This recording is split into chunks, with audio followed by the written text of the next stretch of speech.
It's warming up. Can you feel it? It's warming up. Can you feel it, baby? It's warming up. Oh, seems like you're ready for more, more, more. Let's just kiss till we're naked. Ooh, Versace on the floor. Hey, baby, take it off for me, for me, for me, for me now, girl.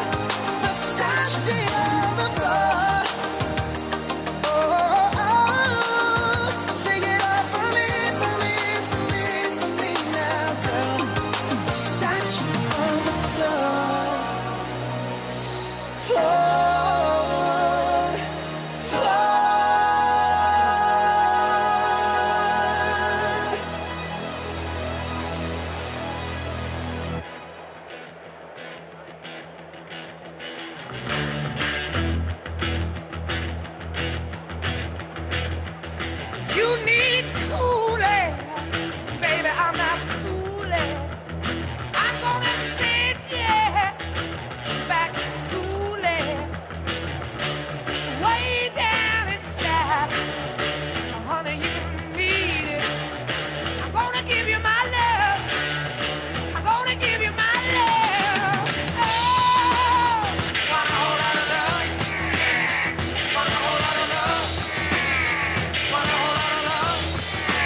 same old than never.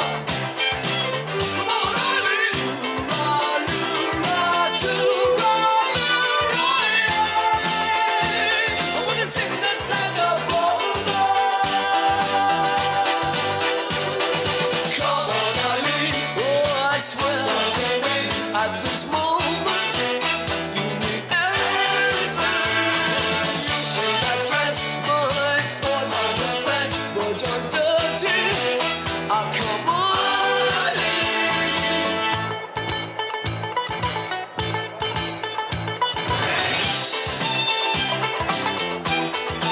Come on, Eileen.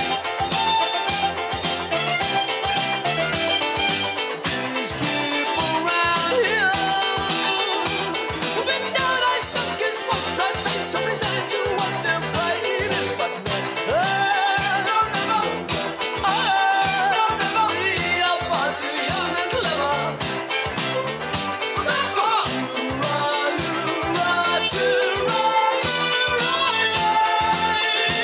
I need to hold this true forever.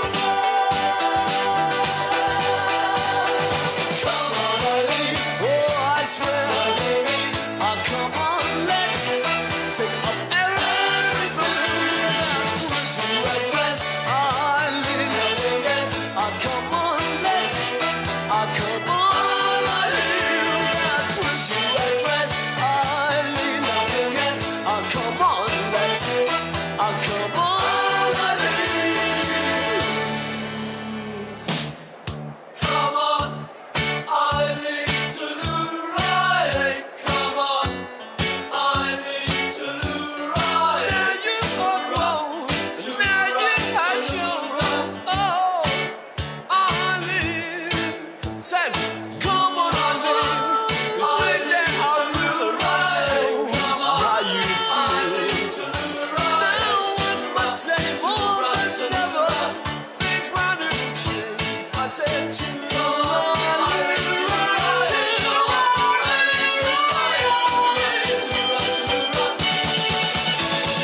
Come on, Eileen. Oh, I swear, at this moment, you need everything.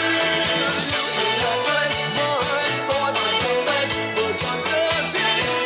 Oh, come on, Eileen. Oh, come on, Eileen. Oh, I swear, at this moment, you need everything. In that dress, oh, my thoughts are the best, well, they're dirty. Come on, Eileen. Come on, Eileen.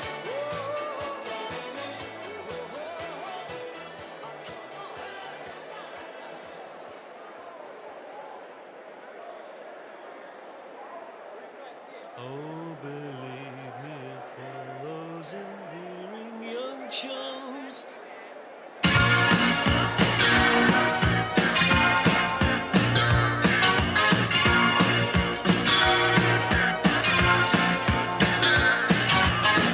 You can never know what it's like. Your blood like winter freezes just like ice. And there's a cold and lonely light that shines from you. You wind up like the wreck you hide behind that mask you use. And did you think this fool could never win? Well, look at me, I'm coming back again. I got a taste of love in a simple way. And if you need to know while I'm still standing, you just fade away. Don't you know I'm still standing better than I ever did? Looking like a true survivor, feeling like a little kid. And I'm still standing after all this time, picking up the pieces of my life without you on my mind. I'm still standing. I'm still standing.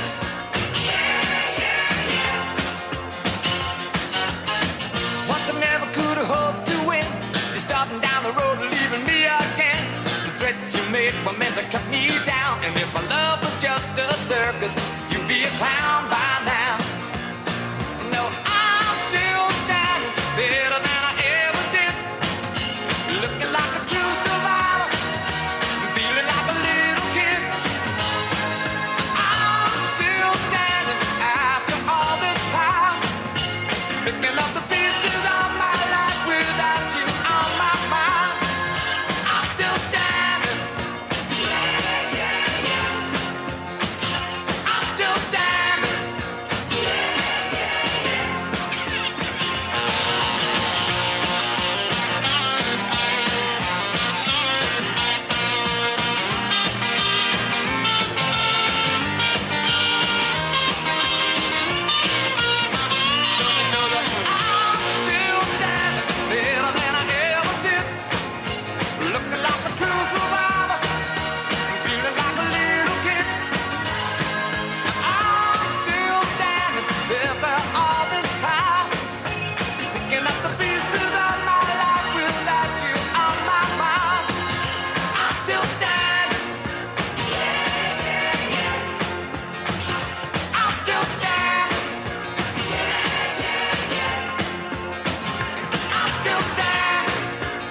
kiss, a little souvenir.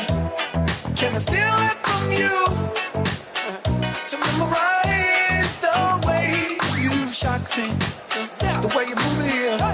Just wanna feel it from you. Hey, Don't be afraid to catch feels. Ride, drop, top, and chase thrills. I know you ain't afraid to pop pills. Baby, I know you ain't scared to catch feels. Feels with me. I'm your window shopper, sucker for your novel. I'm wearing your goggles, virtual reality. It ain't what it cost you. It might be $1, as long as it shocks you. Memory, electricity, mind if I steal a kiss, a little souvenir. Can I steal it from you to memorize the way you shock me, the way you move it here? Just wanna feel it from you. Hey, Don't be afraid to catch feels. Ride, drop, top, and chase thrills. I know you ain't afraid to pop pills. Baby, I know you ain't scared to catch feels. Feels with me. Goddamn, I know you love to make an entrance. Do you like getting paid or getting paid attention? You mix the wrong guys with the right intentions. In the same bed, but it still feel long distance. You're looking for a little more consistency. But when you stop looking, you gon' find what's meant to be. And honestly, I'm way too done with the hoes. I cut off all my exes for your X and O's. I feel my old flings was just preparing me. When I say I want you, say it back, parakeet. Fly your first class through the air, Airbnb. I'm the best you had, you just be comparing me to me. I'ma add this at you. If I put you on my phone and upload it, it'll get maximum views. I came through in the clutch, more than lipsticks and phones. Wore your fave cologne just to get you alone. Don't be afraid to catch feels. Don't be afraid to catch these feels. Ride, drop, top, and chase thrills. Ladies and gentlemen, please welcome to the stage pastor of Wellspring Community Church and Trump Force 47 captain, Scott Gleason, to lead us in today's invocation.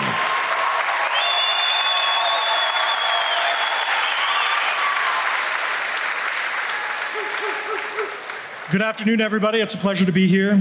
Before we start today, I thought it's a great idea to point our attention upwards. So will you bow your heads and close your eyes with me? Heavenly Father, thank you for another day to praise you. Thank you for the changing of seasons. I pray this afternoon for peace around our nation and the world. I pray for the unborn who are being killed out of selfish desires, for our communities that are being destroyed by drugs and violence. I pray the words from 2 Chronicles 7:14 that says, "If my people who are called by my name will humble themselves and pray and seek my face and turn from their wicked ways, then I will hear from heaven and I will forgive their sin and heal their land." Heal our land, O God. Humble us before you. I thank you for protecting President Trump, and I pray for continued protection for him and his family. Continue to surround President Trump and all of our elected officials with people who will draw them closer to you, that they will lean on your wisdom and your discernment. As Proverbs 11:14 tells us, "For lack of guidance, a nation falls, but victory is won through many advisors." We pray that he will not lean on his own understanding, but by the power of your name. Thank you for Jesus Christ, his death, burial, but most importantly, his resurrection. Thank you for saving us from our sins. I pray that anyone in this room or listening who doesn't know you will be drawn to you, the creator of all things. We know your word tells us that in the name of Jesus, every knee will bow and every tongue confess that Jesus Christ is Lord. I pray that our leaders will listen to your word and teachings. Be with us this day and every day. In your holy, precious name we pray. Amen.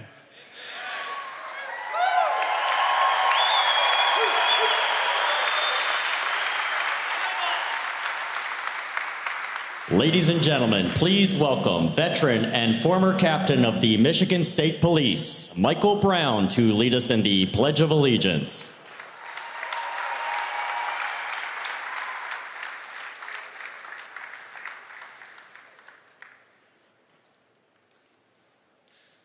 Thank you. It's my privilege to lead everyone in the Pledge of Allegiance as a veteran in the Marine Corps and a 30-year veteran of the Michigan State Police.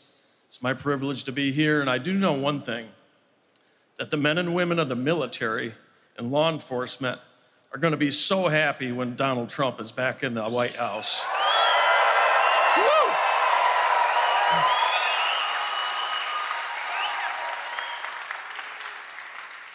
Please rise if you haven't, and please remove your ball cap and face the beautiful flag behind me. I pledge of allegiance to the flag of the United States of America and to the republic for which it stands, one nation, under God, indivisible, with liberty and justice for all. Thank you very much.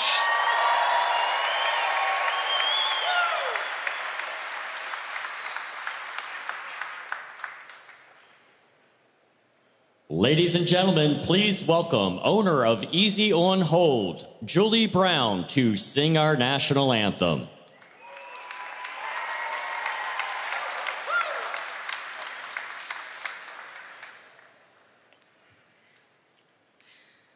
Oh, say, can you see by the dawn's early light what so proudly we hailed at the twilight's last gleaming, whose broad stripes and bright stars through the perilous fight o'er the ramparts we watched were so gallantly streaming, and the rocket's red glare, the bombs bursting in air, gave proof through the night that our flag was still there. Oh, say does that star-spangled banner yet wave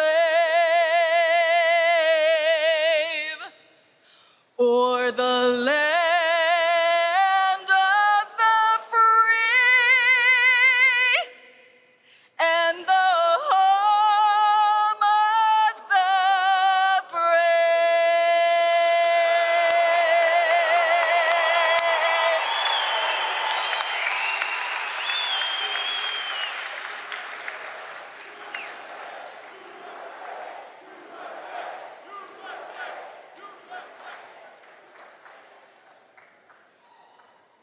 Ladies and gentlemen, please welcome to the stage owner and president of Falk Panel USA, Baldwin Haas.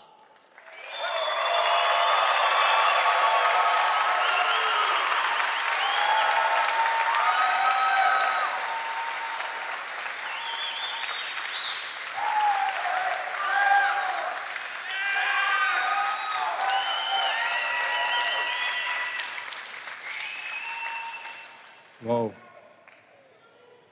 That is a lot of people. Wow. We did not expect so many people, but everybody very welcome here in Falk Panel.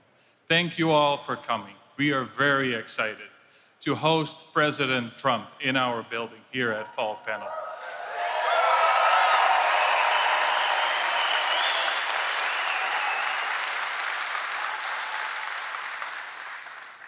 There was a lot of work that has to be done to get this all going. So before we go on, I would like to thank everybody for their hard working and all the sweat and all the hours that we put into this. Thank you very much.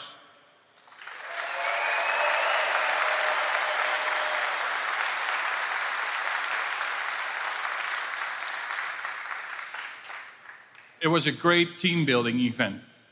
Only for that we should do this. But thank you all again. My name is Boudewijn Haase, as mentioned, in the role of president and co-owner. I would like to share a story with you. So why Falk US, right? So we're from the Netherlands originally, and we were looking at expanding our business activities. And we were looking around the world. It was around 2017, 2018, under the previous Trump administration. And we saw the program of the Trump administration for local manufacturing in the USA, and that was so welcoming to us. We said, let's do it. Let's make a trip to the United States.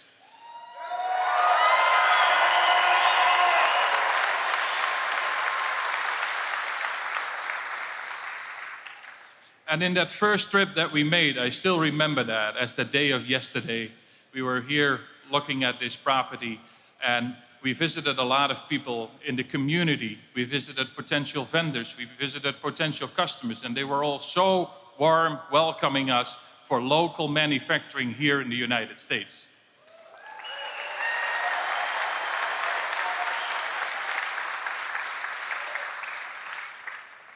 So what we end up doing on the way back from our first visit, we had the plan together. Let's do it.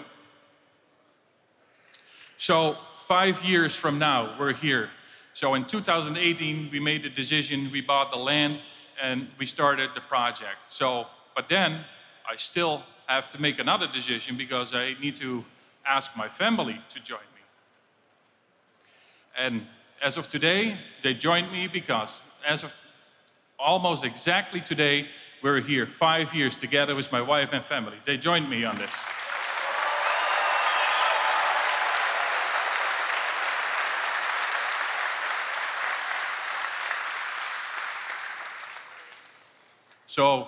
But we're just starting. I'm saying the first 5 years, but I tell a lot of people we're just starting. We want to be part of the future of America. So what we're gonna do, we're gonna build and help to build the future of America with our panels.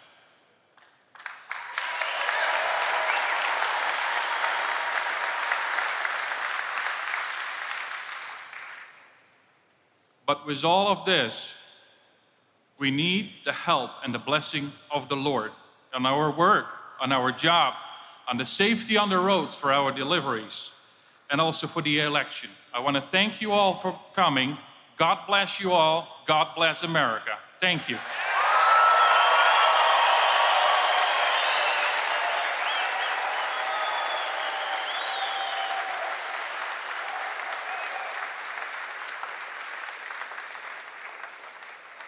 Ladies and gentlemen, please welcome to the stage candidate for U.S. Senate and former Congressman, Mike Rogers.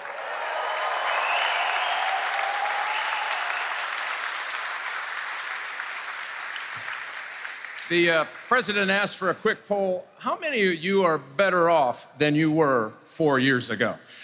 How many are fired up for another 4 years of Donald Trump like that?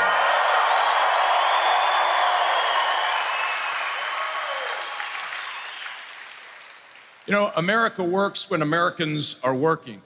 Let's give a round of applause to the people who are making the engine of America getting up and going. Thank you for letting us in to your place. I hope some of you are getting time and a half. That's all I'm saying. I have to tell you why these jobs are important, certainly to me. I worked in a car factory, that convertible Sebring. Remember those? Those were gems. Those jobs are important because they feed families. They nourish communities. And in the last 4 years, if you think about what the Democrats have done to us, I mean, my family has a saying, you can't drink yourself sober, you can't spend yourself rich, and you can't regulate stupid. You've been at my table, haven't you? As the youngest of 5 boys, believe me, the wisdom that happened at that table, 90% was great, 10% we can't say in mixed company. If you think about the kinds of things that they have done to us just in that last 4 years, let me give you, they're often very proud of saying, we're first. We did this first, the Democrats. We did this first. Somebody looks like this. That's a first. Let me tell you the firsts that should worry all of us. For the first time in history, we had to import more food than we exported, thanks to policies by the Biden-Harris team. It's the first time in America that foreign cars outproduced American cars. First time in history, first time in history that the interest rate on our national debt is bigger than Department of Defense. It is the first time in history that our credit card debt is collectively over $1 trillion. That means people are buying groceries at 23% interest. I talked to a woman the other day. She works part-time. Her husband works in a small shop, much like this. 4 kids. I said, what keeps you up at night? She literally burst into tears. She said, we're working. Our family was always taught hard work, independence. The last 2 days of the month, over the last 6 months, I had to go to a food pantry to feed my family. We cannot allow them another 4 years of giving us higher grocery prices, higher gas prices, higher energy prices. $1,000 a month per Michigan family because of the policies of Biden, Harris, and Alyssa Slotkin. We must win this election. This is the year.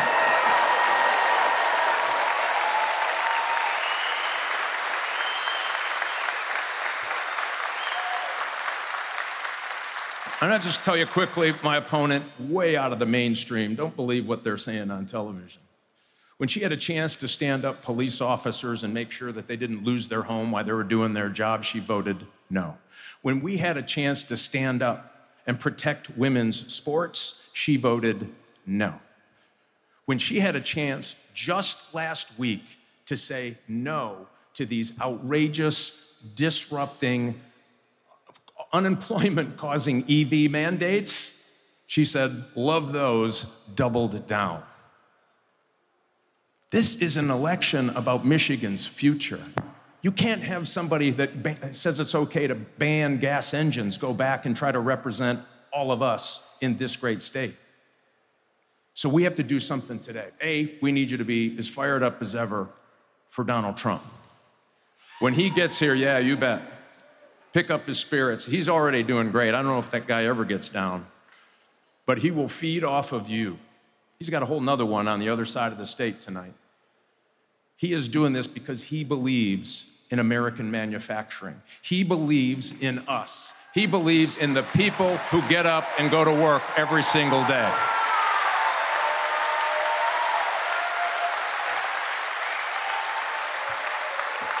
So let's do this in November. For your hard work. By the way, they spent $40 million on this Senate seat. It's all pouring in from around the country. They're trying to buy it, and I'll tell you why we're tied in the polls. Because we've had people going door to door and making phone calls and picking up their crazy Uncle Earl and dragging them out, saying, you're gonna get involved this year if you've been involved in any other year, and you all know who crazy Uncle Earl is. You all got one. That's how we're gonna win, by people. And in November, we're going to tell police officers who they have treated like doormats, we've got your back.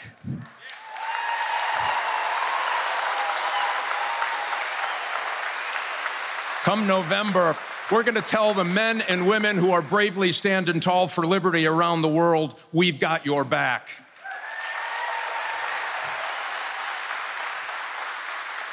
For these men and women who are working hard and making our community great, we've got your back in November.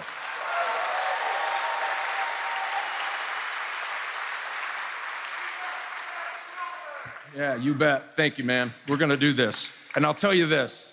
For those who want to give our money to Chinese companies to come to the state of Michigan, we're not going to have your back.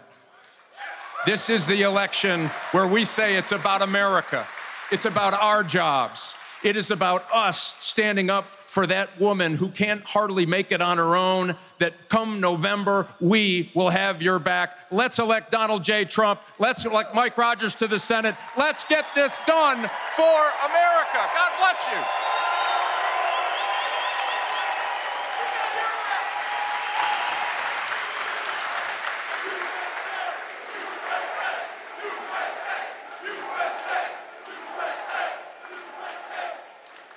Ladies and gentlemen, please welcome to the stage former presidential candidate Robert F. Kennedy Jr.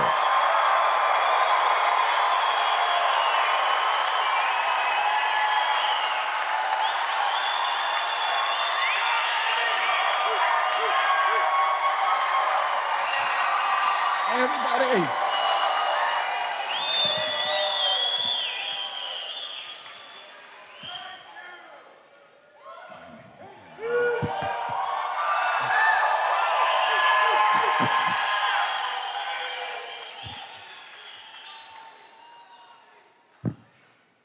Well, I spent a lot of money on getting on every state ballot in this country.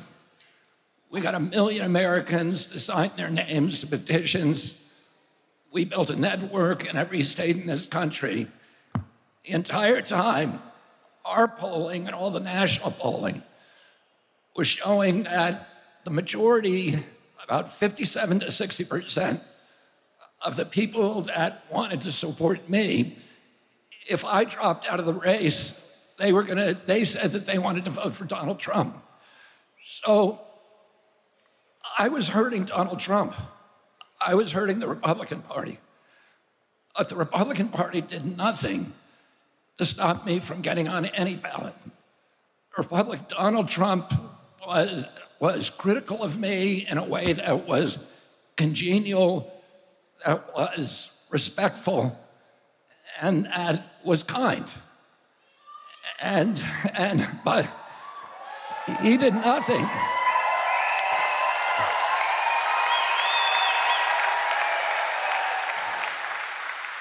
Meanwhile, the Democratic Party spent tens of millions of dollars to defame me, to publish perjuries against me, to publish fake news against me, to marginalize me, to make me look like a crazy person, and they spent tens of millions of more dollars to get me to make sure I could not get on those state ballots. All the pundits from the beginning said, he will never get on the state ballots, but we did it despite those tens of millions of dollars and attorneys to sue us in all the states to make sure we couldn't get on. The Democratic Party sued me to keep me off the state here in Michigan, off the ballot.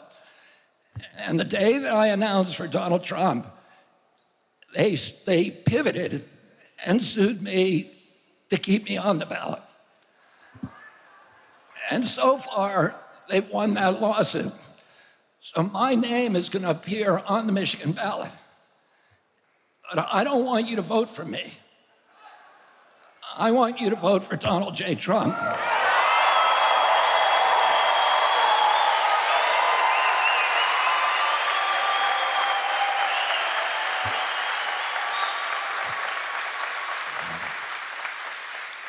Because that's the only way that I'm going to get to Washington, D.C. and do all the things to help end the war, to end the chronic disease epidemic, to end the censorship, to end the surveillance, and all the other things that I entered this race to do.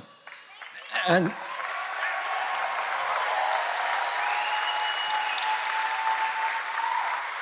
I've been a Democrat my whole life, and I heard all of the descriptions of MAGA during the 2016 election.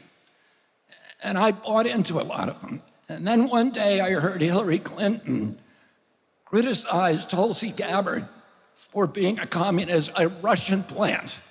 Tulsi Gabbard, who put her life on the line again and again for this country in military service, something that Hillary Clinton never did. And I began to have doubts about what I was being told about MAGA. And when President Trump got elected, I said 80 million people voted for him. How can we dismiss 80 million of our fellow Americans as deplorables? Oh, I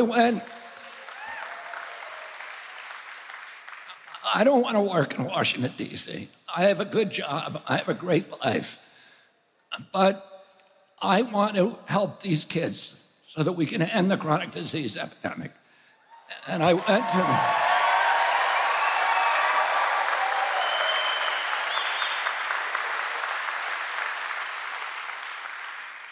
to President Trump, and I said to President Trump, if you want my help, I am here to do it. And we worked together for a while. But I started to understand that MAGA, for most Democrats, MAGA, Make America Great Again, means going back to the 1950s.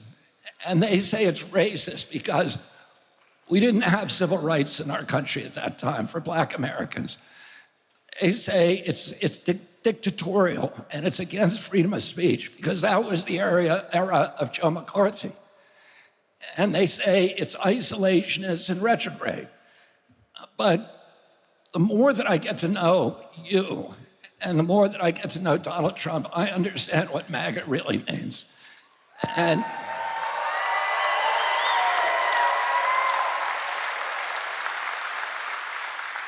I asked Donald Trump about what he thought MAGA meant, what era we were going to make America great again.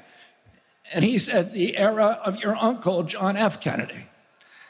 And that was the era when America was at its apex, here and abroad. We were the wealthiest country in the world. We owned half the wealth on the face of the earth. The American middle class was the greatest economic engine in the history of mankind. We had a robust union movement that was making sure that American labor had dignity and good jobs. We had virtually every American believed in the accessibility of the American dream, which meant at that time that if you worked hard, if you played by the rules, you could afford to buy a home. You could take a summer vacation. You could raise a family, and you could put something aside for your retirement on a single job. There's no American now in my kids' generation, sorry, my duck is calling. There's no American now in my kids' generation who believes that that contract applies to them. This is a demoralized generation. In 2013, there was a poll in which Americans under 35 were asked, are you proud of the United States of America? And 85% of them said yes. The same poll taken 6 months ago, only 17% said yes. We have an entire generation that is alienated, that is disaffected, that has lost faith, hope for their own futures, and has lost their pride in our country. And to me, that was one of the most tragic data points that I learned about in this election. We have kids, the greatest asset that I had as a boy was this intense pride that I had about the United States of America. And we were, at that time, a moral authority around the world. The people all around the world wanted to be in America. They looked to us for leadership. They knew the difference between leadership and bullying. They didn't want us making wars. My uncle was asked by one of his best friends, what do you want on your gravestone? And he said, he kept the peace. He said the primary job of a president of the United States is to keep our country out of war. He said that he didn't want African children and Latin American children and Asian children, when they heard about the United States of America, to think of a man with a gun. He wanted them to think of a Peace Corps volunteer. He wanted them to think of the Kennedy Milk Program, which gave nutrition to tens of millions of hungry children around the world. He wanted them to think of USAID and the Alliance for Progress that put America on the side of the poor, not just in this country, but all around the world. And those are the same ambitions that Donald Trump has. Today, my uncle kept any American soldier during his term in office from ever going to die in combat. Today, as a result of that commitment, there are more statues to John Kennedy, more boulevards named after him, more avenues, more universities, more hospitals. In Africa, Asia, Latin America, and any other US president, and probably more than all other presidents combined. And that is a good foreign policy, to have the world love us. Don't you want a foreign policy where the rest of the world loves and admires the United States of America?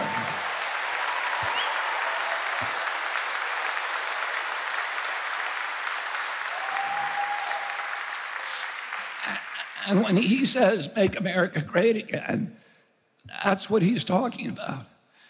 And one of the things that we learned at home is that we not only had to be virtuous as a nation, we had to be virtuous as individuals. We had to, for example, tell the truth when we did something wrong. So one time I hit a baseball through my mom's window and broke it. And my dad said to me, before you answer this question, I want you to remember what George Washington did. He cut down the cherry tree. This is a story every American knew at that time. His father asked him who cut it down, and he said, I did. He always admitted when he was wrong. And now the Democratic Party has given us a loophole around that mandate. All you have to know is 7 words, and you never have to admit to doing anything wrong again. And do you know what those 7 words are? I was born in the middle class. Oh.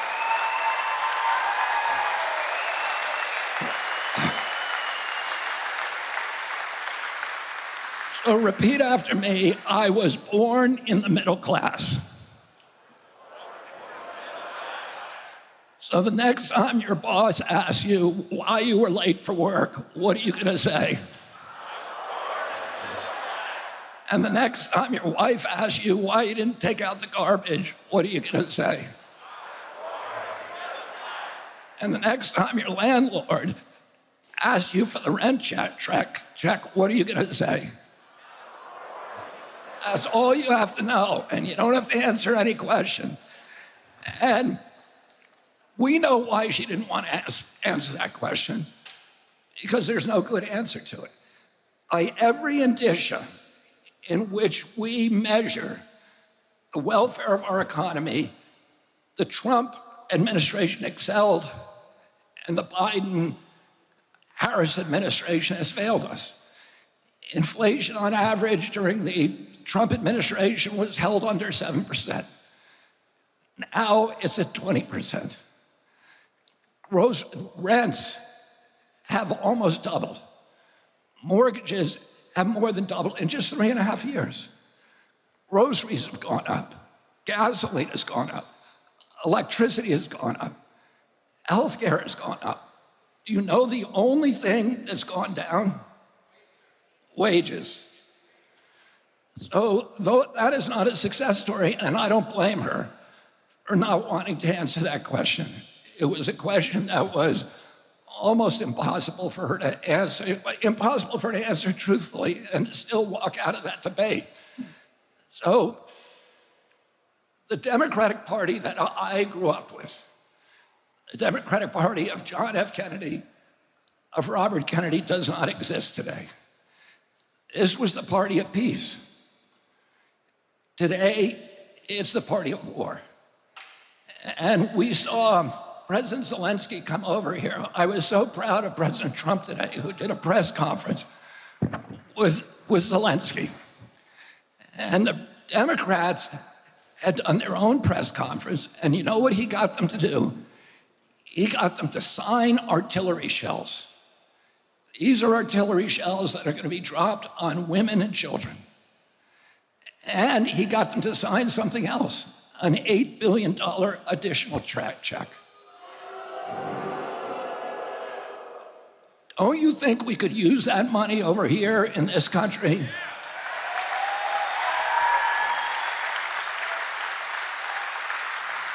This was a war that we were lied to from day one.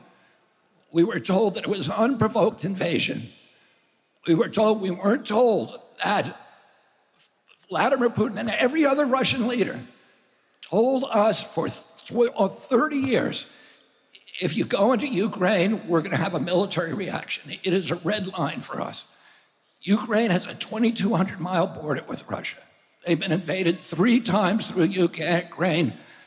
Last time, Hitler killed 1 out of every 7 Russians. If we put Aegis missile systems in Ukraine, like we've done in Romania and Poland, which they also told us don't go in there, those missiles, Tomahawk missiles, which can be nuclear tipped, will be 3 miles from Moscow. We could decapitate the entire Russian leadership in 3 minutes. My uncle, when the Russians tried to put missiles in Cuba, was going to go to war. And if Putin tried to put missiles in Canada or Cuba or Mexico, we would go to war. So we had to expect that they would do exactly what they told us we were going to do. And if you go into Ukraine with NATO, we're going to go to war. And 2 days before the invasion, Kamala Harris went to Germany and said definitively, for the first time by any US leader, we are moving NATO into Ukraine. And that is something that we all need to understand, that provocation. And I was so proud of President Trump when, because everybody says that he alienates people all over the world, he doesn't know how to be a diplomat. But he was the epitome of diplomacy, and I urge you to go look at the YouTube.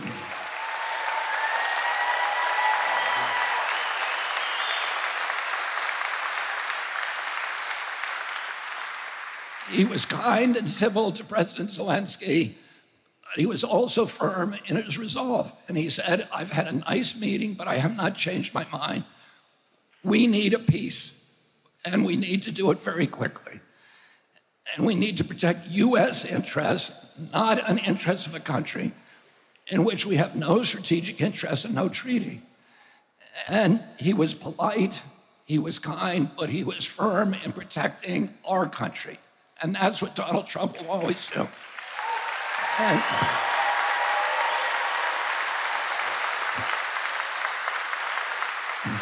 And it was especially impressive to me because I know what Donald Trump was thinking while he was having that meeting. He was thinking, I want to turn this guy over and hold him by his legs and shake all the money out of his pockets. And I hope it adds up to $208 billion because that's what we get. That's what the Democrats gave him. And we need to bring that money home and spend it here on our communities.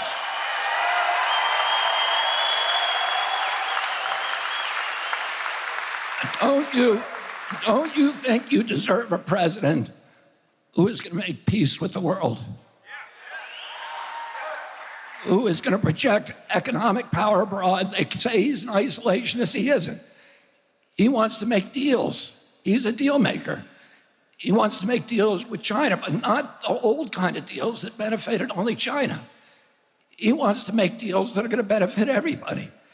He wants to make deals with Russia, the kind that will bring the world into a peaceful economic growth and a boom for all nations. This is what he says again and again. He's not a tyrant. He's not a monster. He just wants the best for the United States of America. And don't you... The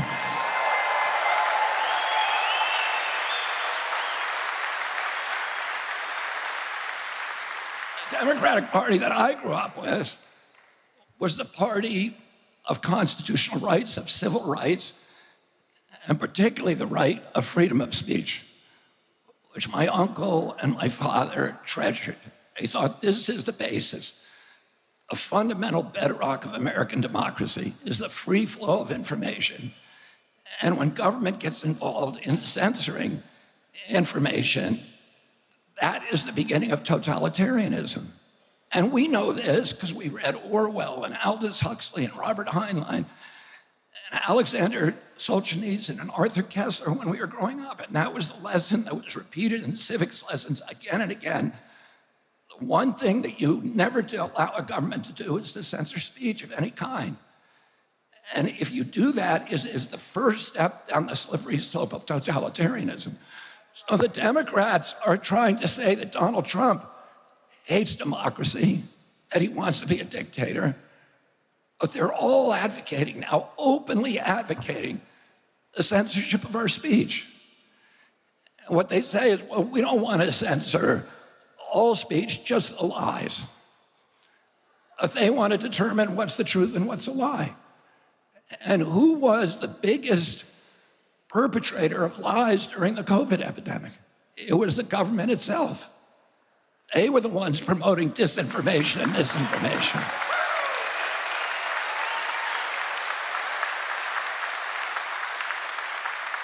And I saw this week Hillary Clinton, Tim Walz, and Kamala Harris all using the same talking point.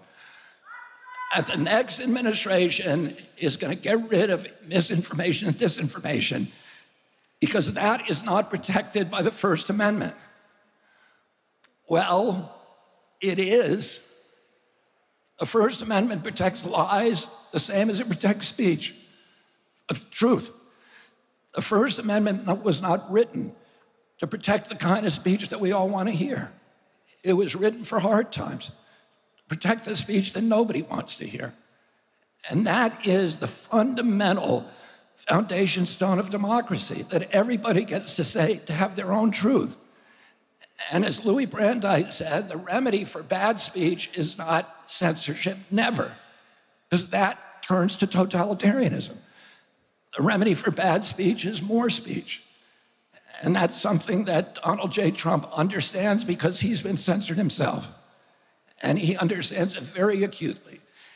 He's seen the weaponization of the federal agencies to silence him, to destroy the electoral process, as they did to me. The Democratic Party has not had an election. They're saying that he's destroying democracy, but they felt the need to destroy democracy in order to save it. They would not let me participate in a primary. And Kamala Harris never got a single primary vote. We don't know who appointed her. And that's not democracy. President, don't you want a president who believes in democracy? Don't you want a president who wants to see the censorship ended in this country?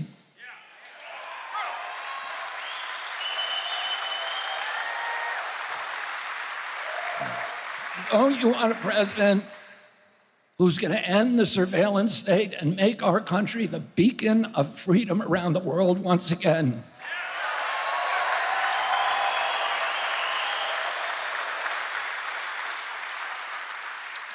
And the party that I grew up in was the party that was very skeptical of the corporate control of American democracy. The Republican Party was the party of corporate control. The Democrats were on the side of working people, of the poor, of the cops, the firefighters, labor unions. And today, there's been an inversion. During the 2020 election, roughly 50% of the people in this country supported the Democratic Party, and roughly 50% supported the Republican Party. The 50% who supported the Democratic Party own 70% of the wealth in this country. The 50% who supported Donald Trump own 30%. As Charlie Kirk said to me the other day, Donald J. Trump chased the billionaires out of the Democratic Party. Out of the Republican Party, excuse me. The Democratic Party today is the party of big pharma, big tech, big ag, big food, the military-industrial complex, and Wall Street. Look at the people who are pouring money into the Harris campaign. This is why they've collected 2 to 3 times more money than Donald Trump. They have all the money on their side. We have the people.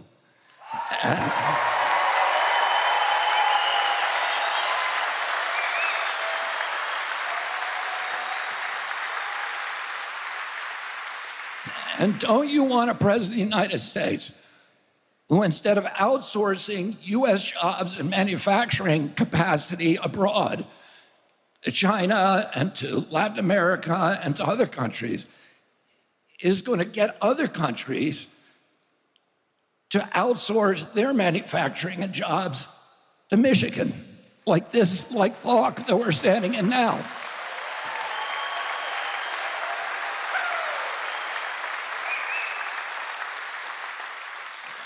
And don't you want a president who is going to protect our border?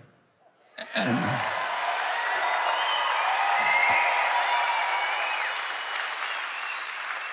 raise your hand if you think it's a good idea that the Mexican drug cartel, the Sinaloa cartel, is now running U.S. border policy.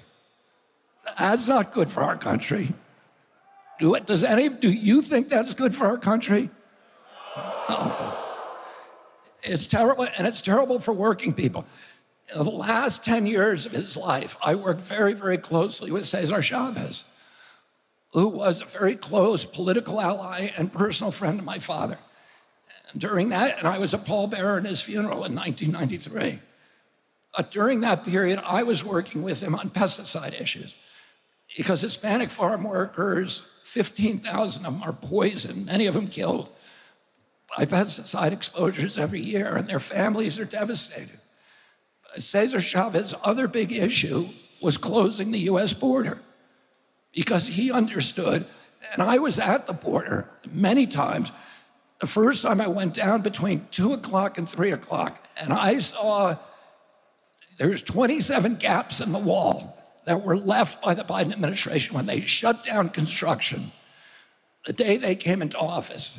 And all the material that we've already paid for is sitting right next to those gaps in the wall. They could easily rebuild them right now.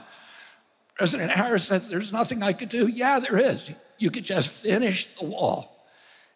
And when I was down there at 2 o'clock in the morning, it looked like the start of the Boston Marathon. There were people, humanity pouring across, and the Border Patrol their job had been repurposed from protecting our borders, escorting people to the Yuma airport and sending them to any destination in our country. It's the most insane thing I've ever seen. And it's crushing the social safety net in our country. And the reason Cesar Chavez wanted to close the border is he saw that all these illegal migrants who were coming across were destroying his capacity to negotiate for good working conditions and good wages for his American workers.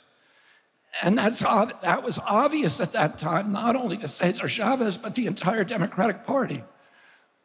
Today, because President Trump said we need to close the wall, that's the only thing that they hear. If Trump says it must be wrong, so now we're up for an open border. Don't you want a president who is going to reassert control of the U.S. government of our immigration policy?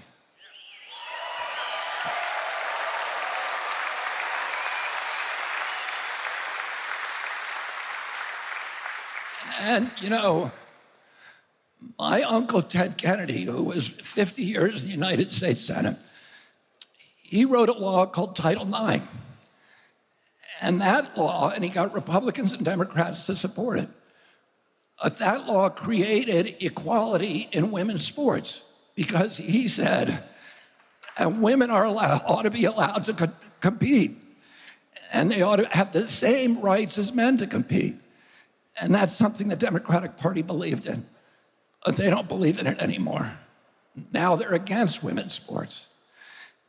And finally, the Democratic Party that I grew up with wanted to protect the most vulnerable people in our society. They wanted good health for our children. And today, the Democratic Party is on the side of the big ag, big pharma, and big food companies that are poisoning our children. We now have the highest chronic disease rate in the world. Diabetes, which was virtually unknown when I was a kid. An average pediatrician in my day, when I was a kid, when my uncle was president, would see one case of diabetes, juvenile diabetes, in his lifetime, 40 or 50-year career. Today, 1 out of every 3 children who walk through his office door is diabetic or pre-diabetic. And it's costing us more than our military budget just that kind of mitochondrial disorder. This is bankrupting. When my uncle was president, we spent zero on chronic disease. Now we spend $4.3 trillion. And our children are so sick and so obese that 77% of them do not qualify for military service. Our fertility levels have dropped to the lowest in the world. Teens today have 50% of the sperm count, 50% of the testosterone as teens, American teens 2 generations ago. Little girls are now hitting puberty at 8 years old because of all the estrogen that is generated by the poisons and toxic foods. We have 1,000 ingredients in our foods that are illegal in Europe. And the same companies, Kellogg and all these companies, are making products in Europe, and they don't use those ingredients there. So they know how to do it, but they're poisoning Americans when they know how to not poison Canadians or Europeans or Mexicans.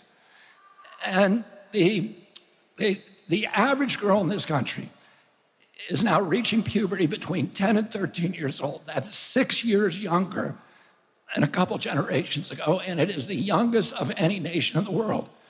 We are destroying our children. And that was the major reason, his commitment, Donald Trump's commitment, to make America healthy again.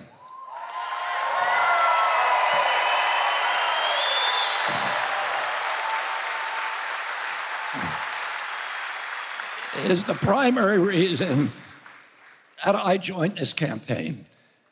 And don't you think that we want a president in this country that is going to make our country healthy again? Thank you all very much, and God bless you, and get to the poll on November 5th here in Michigan. And don't vote for me, vote for Donald J. Trump. Thank you.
Don't let a good thing die. Well, honey, you know I've never lied to you. Yeah. We're caught in a trap. I can't walk out because I love you too much, baby. Why can't you see what you're doing to me? When you don't believe a word I say, don't you know I'm caught in a trap? I can't walk out because I love you too much, baby. Don't you know I'm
Love is a burning thing, and it makes a fiery ring. Bound by wild desire, I fell into a ring of fire. I fell into a burning ring of fire. I went down, down, down, and the flames went higher. And it burns, burns, burns, the ring of fire, the ring of fire.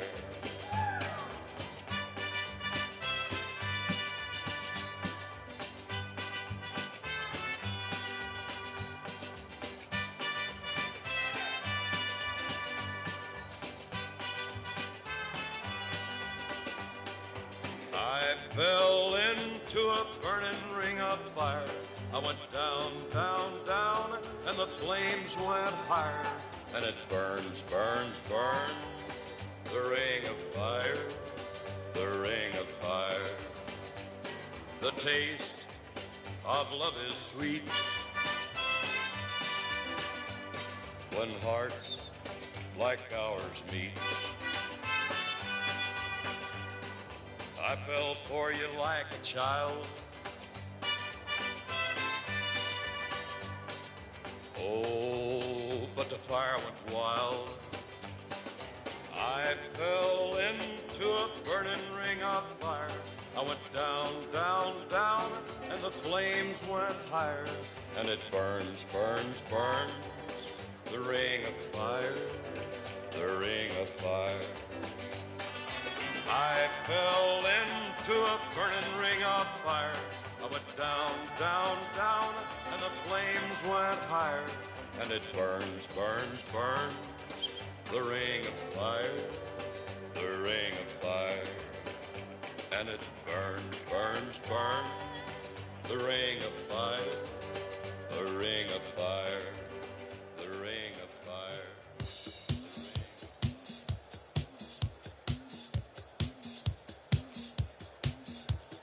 Body, body, wanna feel my body, baby. Such a thrill, my body, yeah, yeah. Wanna touch my body, baby. It's too much, my body, yeah, yeah. Check it out, my body, baby.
macho, macho man. Yeah, yeah, I've got to be a macho man. Macho, macho man. I've got to be a macho. All right.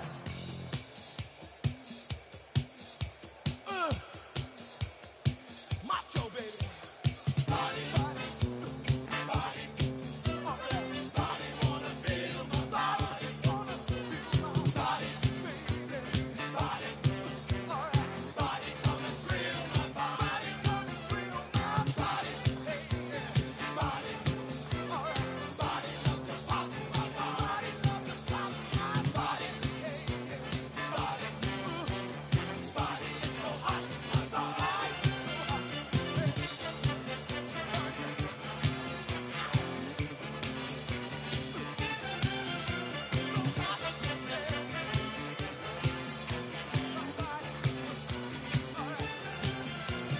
Every man ought to be a macho, macho man. To live a life of freedom, machos make a stand. Have your own lifestyle and ideals. Possess the strength and confidence that's your steel. You can best believe that he's a macho man. He's a special person in anybody's land. Hey, hey, hey, hey, hey. Macho, macho, macho man. Yeah. I got to be a macho, macho, macho. Yeah. I got to be a macho. Dig the hair on my chest. Macho, yeah. Macho man. I say dig my big, thick mustache. All right. Macho. I got to be a macho, macho, macho, macho man. I got to be a macho. Big broad shoulders. Yeah. Macho man. Dig my muscles. I got to be a macho man. Talking about a macho, macho man. Macho, macho man. I got to be a macho. Hey. Macho, macho man.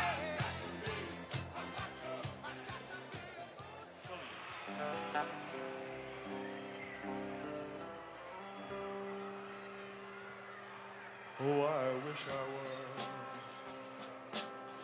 in the land of cotton. Old times there are not forgotten. Look away, look away. What? Look away, Dixieland. Sing it, fella. You're on your own, man. Oh, I wish I was in Dixie.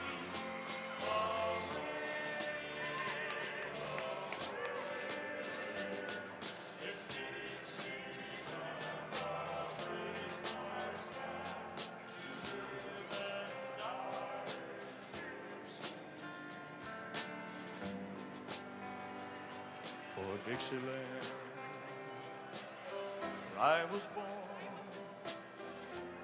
early, Lord, one frosty morn. Look away, look away,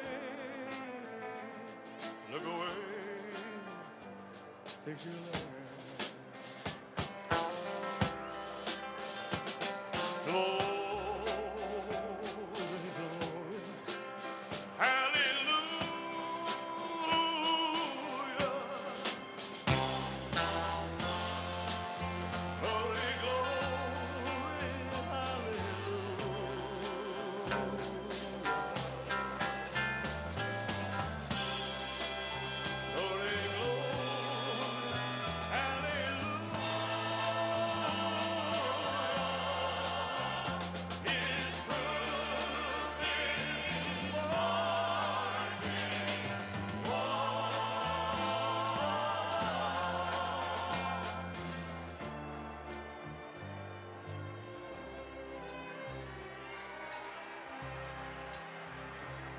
So hush, little baby, don't you cry.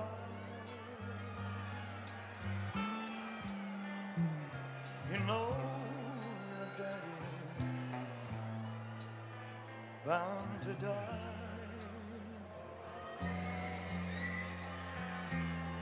but all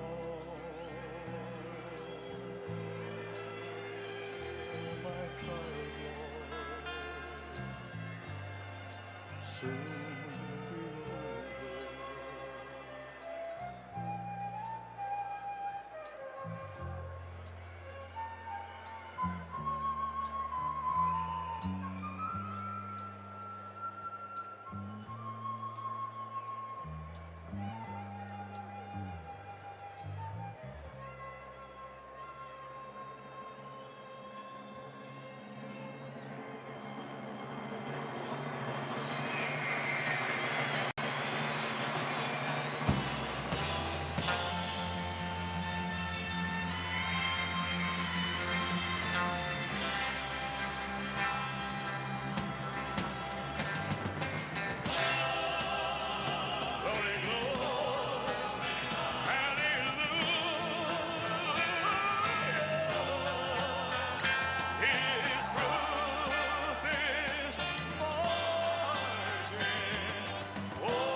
Good times for a change. See the luck I've had can make a good man turn bad. So please, please, please, let me get what I want this time.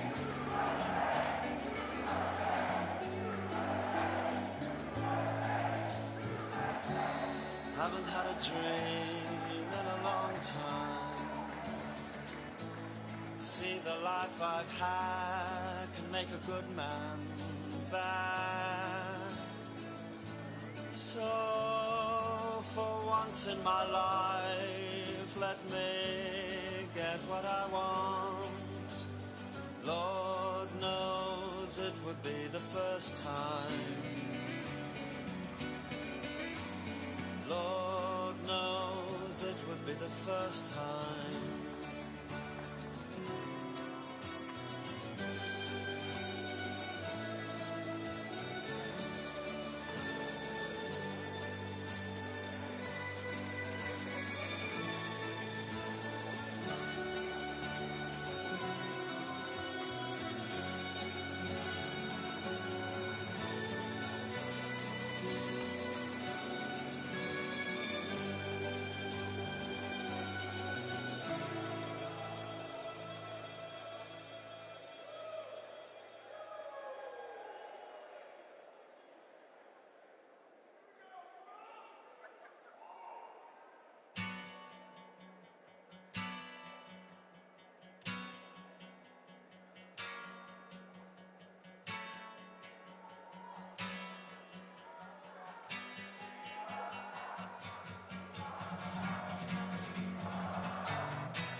Since I was a young boy, I played the silver ball. From Soho down to Brighton, I must have played them all. But I ain't seen nothing like him in any amusement hall. That deaf, dumb, and blind kid sure plays a mean pinball.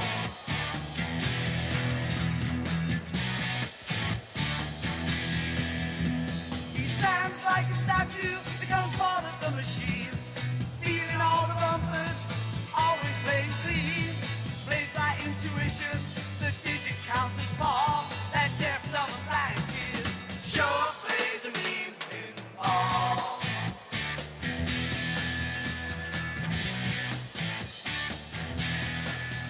He's a pinball wizard that has to be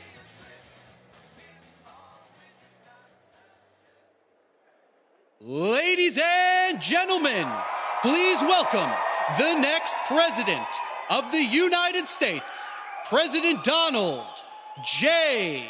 Trump. And I'm proud to be an American, where at least I know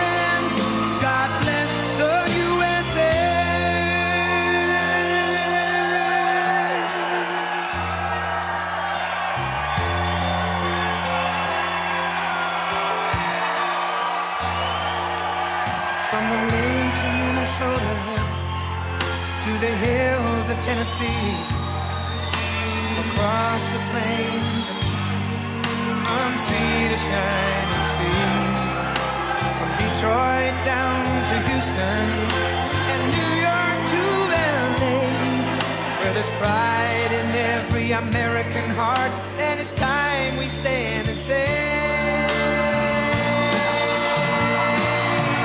that I'm proud to be an American, where at least I know I'm free, and I won't forget the men who died, who gave that right to me, and I gladly stand up next to you and defend her still today, 'cause there ain't no doubt I love this land. God bless the USA.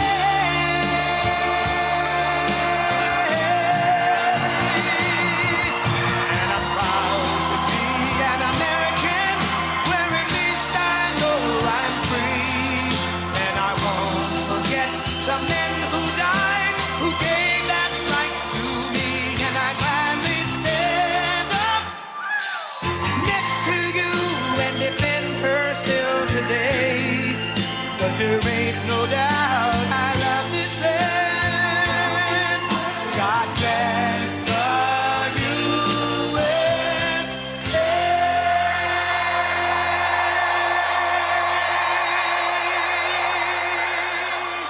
Well, thank you very much.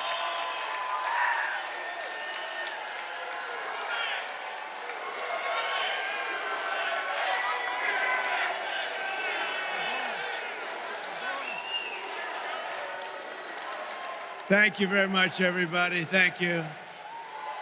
And a very special hello to Michigan. We're going to bring back your car industry. And it's great to be back in this beautiful state with thousands of proud, hardworking American patriots. Before we begin, I want to just repeat something that just came out over the wires. It's big stuff, by the patriots of immigration and customs enforcement. You know what that is? That's ICE.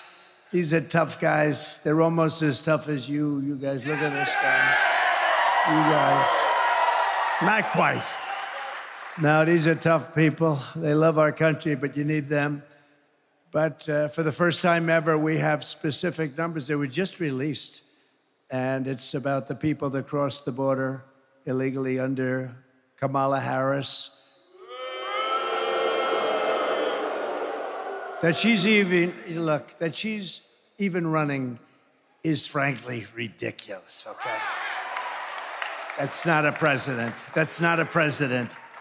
She went to the border today because she wanted to see if she could. She's getting killed on the border.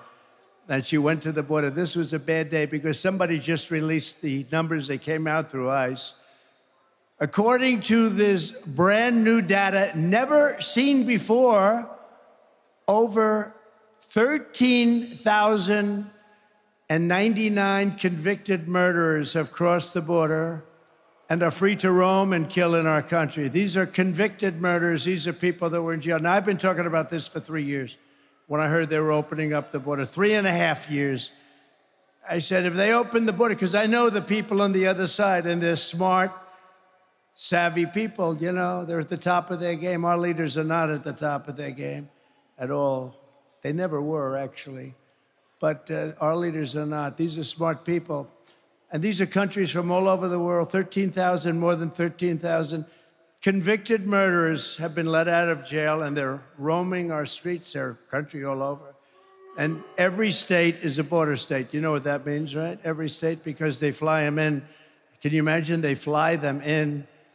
These people are, I'm starting to think they're stupid. They're just stupid. So that's one, as well, and other numbers came out along with it. Over 13,000 convicted murderers from jails, in jail. And I told you, they're releasing them from jails, and these fake people, these stupid people, will say they don't release them from jail. They do, Mike. They do. You know that. You better elect him your senator, I'll tell you.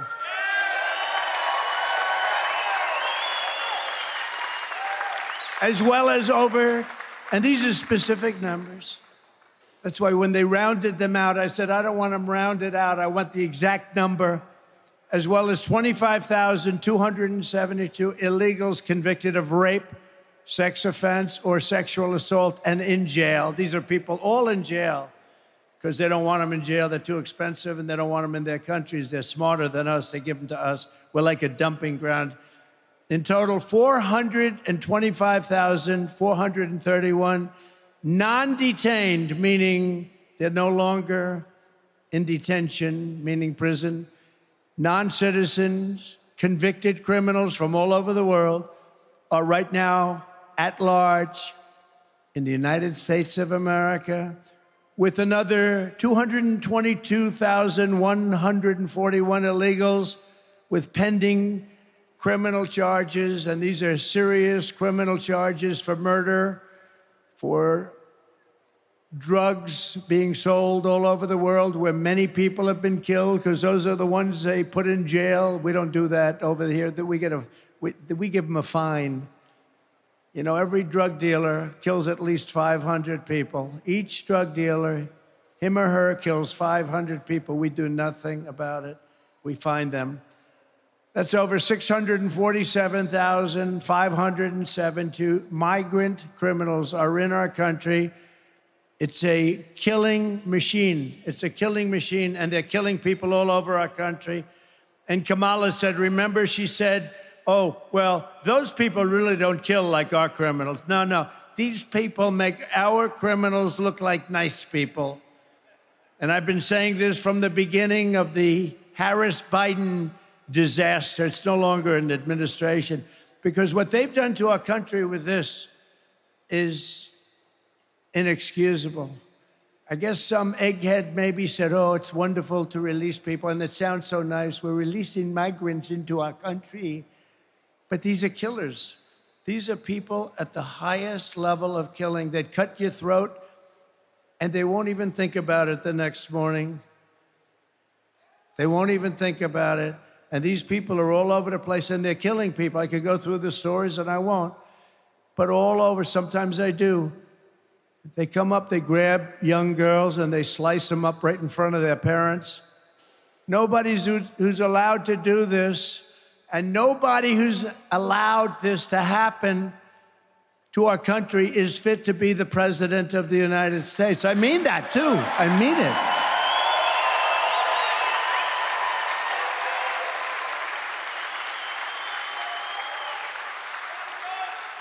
Anybody that's stupid.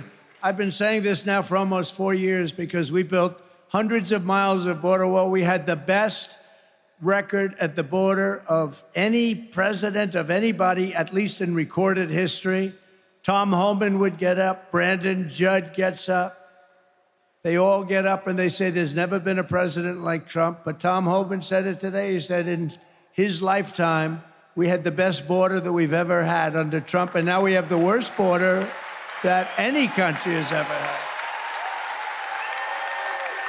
But it's bad timing for Kamala. Nobody knows her as Harris. You ever use the name Harris? Say Harris. Nobody knows who the hell I'm talking about when I say Harris. It's true. You say Harris, they don't know who the hell I'm talking about. So I won't bother with the Harris. It's a nice name. I know a couple of people named Harris. It's that, but with her, you say Harris, they say, who is that? So we say Kamala. But it's bad time. She's incompetent. Have you seen her? She goes into an interview with Oprah, and she can't answer any questions. She can't answer any questions. This is bad timing for Kamala to show up today at the border. She didn't go there for 4 years. Now today she shows up, and these numbers got released. Somebody doesn't like her, I think.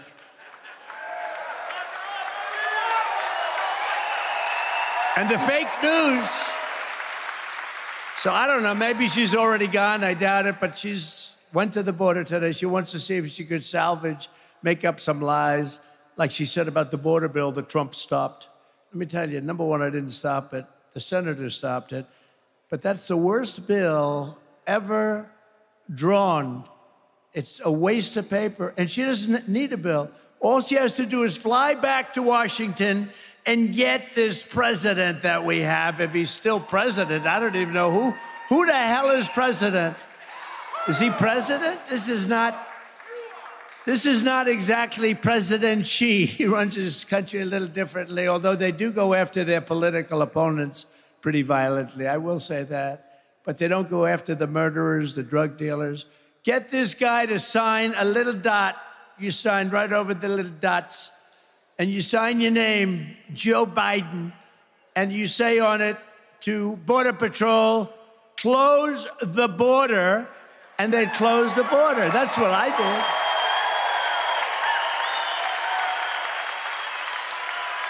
Our border is open. Our border is open. Nobody can believe it. And I've been saying that the people coming in, you know, I know these leaders so street smart, and I would have been worse than them because actually Venezuela still has some people in their jails. I would have had everybody out into the United States. They probably ran out of buses and planes. But the rest of them are coming, don't worry about it. But all over the world, not just in South America, all over the world, they're coming from the Congo and Africa. A lot of people coming from the Congo and Africa. And these are serious criminals coming out of jails, mostly from jails. A lot of gang members, they take their gangs off the street. Like in Caracas, Venezuela, the criminals have all been brought to the United States. Their crime rate is down in Caracas. In fact, I suggest if I lose, I'll tell you what, it's possible because they cheat. That's the only way we're going to lose, because they cheat. They cheat like hell. If we lose, the next time we're going to have the same group of people in Caracas, Venezuela, because it's much safer than any place in our country if she wins. Much safer. So let's go to Caracas. It was a very unsafe place. Now because in Venezuela, their crime is down 72% because they've taken their criminals, their gang members, their drug dealers, and they've brought them into the United States of America, and they're also releasing almost all of their prisoners. Soon the almost will be gone. Their prisons will be empty. Their mental institutions and insane asylums will be empty. They're dumping them in our country, and I never had proof. And those fake news reporters back there, they say, Trump, what would he know about that? What would he know? You know why? It's common sense. We're the party of common sense, by the way, just so you know. Common sense. So these numbers just came out. Nobody's ever seen these numbers for years. Nobody's ever seen them. And probably some patriot in ICE or somebody just did something. They just said the country's going bad. You can't have a country like that. We have, think of it, murderers, convicted murderers in prison for life.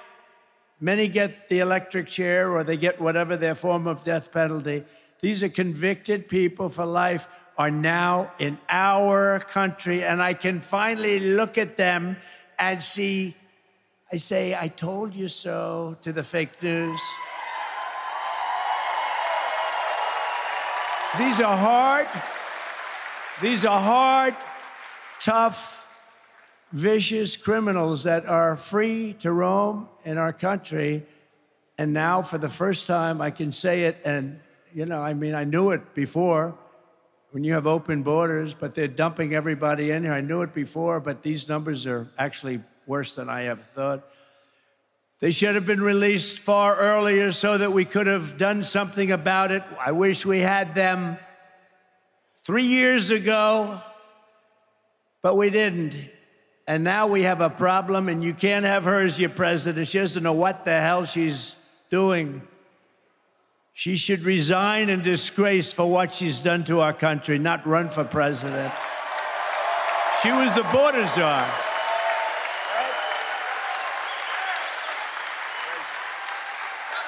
She was the border czar. She was in charge. I don't even care about him. What the hell? No, he put her in charge, though. She was the border czar. Now she claims she wasn't the border czar, but she was in charge of the border. Call her what you want. 4 years ago, Kamala Harris inherited the most secure border in U.S. history. and as border czar, she then set the all-time record for illegal immigration into our country every single year, and many of these people were stone-cold criminals and murderers. She willfully and deliberately erased her own nation's borders, a crime so wicked as to defy description. As former ICE director and a great man, Tom Homan. Anybody know Tom Homan? Tom Homan, I say, is central casting for doing what he does better than anybody. Brandon Judd, Kuwaita. We have great people. These Border Patrol guys, I got to know them all. They're great. They want to do their job. They could sit back and let it happen. They go crazy. They see what's happening to our country, and they're not allowed to do the job. But as Tom Homan just said, just put it out, I've worked with 6 presidents. I know all about police work, and I know all about policies work. I know what policies don't work. President Trump was a game changer, and we saved thousands of lives by securing the southern border. Biden and Harris took the most secure border in my lifetime. This is from Tom Homan. And unsecured it on purpose. So he unsecured the border. They did. I don't know why. They want the votes, they're dumb, or they want to destroy the country. That could be the only 3 things. They're dumb, they want to just have people destroy our country, or they want the votes. You know, they're trying to sign these people up to vote. That's the all-time insult. They are working full-time to sign these people, many of them murderers, to vote so they can cheat on the election, because that's what they do. And they vote against bills. Any bill that wants to secure the vote, the Democrats in Congress fight like hell so they can't get passed.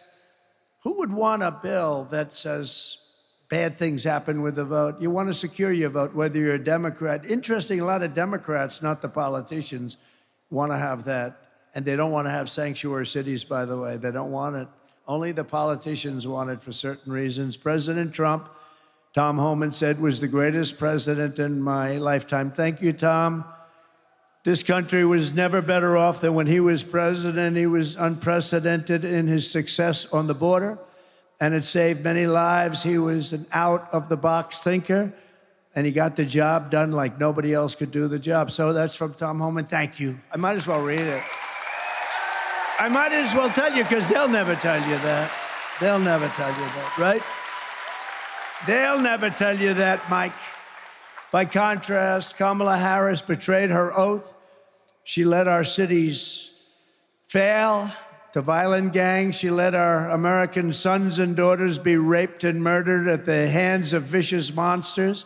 She let American communities be conquered. They're conquering your communities. You go out to Aurora in Colorado, where they're taking over with AK-47s real estate. They're in the real estate development business, just like me, except I never got to use guns to do it. They're taking over real estate. And Kamala turned cherished small towns into blighted refugee camps. And you take a look at what's happening in Springfield, Ohio, and the mayor is a nice man. In fact, I think he's an independent or a Republican, and he doesn't know what to do, and he doesn't know what to say. He wants to be nice. 32,000 people. You have 50,000 residents. Beautiful place, beautiful, nice town, no crime, no nothing. They now have 32,000 people dumped into the town, and he's trying to say, we're working very hard to make it comfortable for them. No, those people have to be taken out and brought back to the country from where they came. I'm sorry.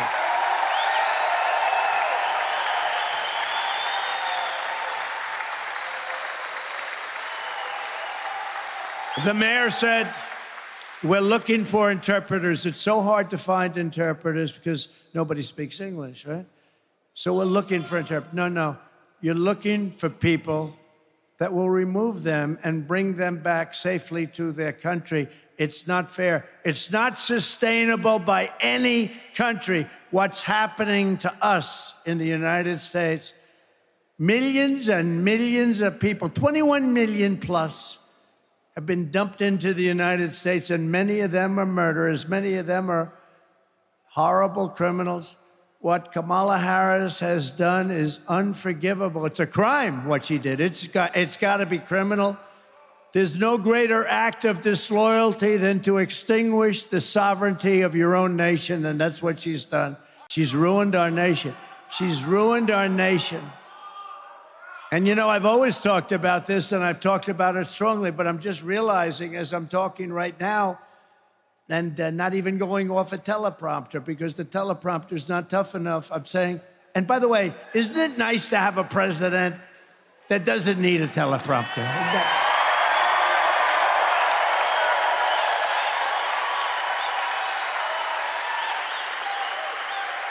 But I've never had, thank you. Boy, what a group of people we have. It's a joke. We're laughed at all over the world for our leadership.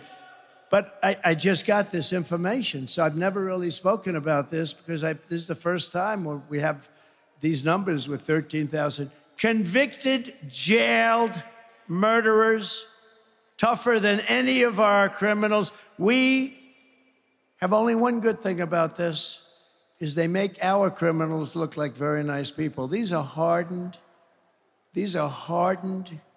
horrible criminals, and we have to get them the hell out of our country because they're ruining the fabric of our country. Kamala is directly responsible for the tens of thousands of crimes committed by illegal migrants that she set free into our country. They didn't ask for a name. They didn't ask for a registration number.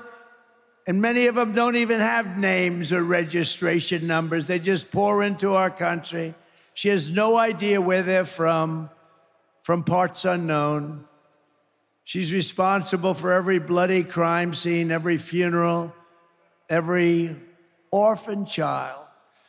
And the great Mark Levin called me a little while ago and said, ask them, because he couldn't believe the numbers either. He said, ask them to ask Kamala, has she ever attended one funeral of the thousands and thousands of people that they've already killed? So I ask you that question. I give that to the fake news so that they can ask that question, because she's right now at the border giving a press conference. She doesn't give a press conference. She doesn't take questions. She'll make a little statement and then run away. She delivered these horrors. She unleashed these atrocities. And blood is on her hands at a level that probably nobody's ever seen in this country before. But on November 5th, Kamala Harris will be held accountable for these crimes. She will be sent back to California.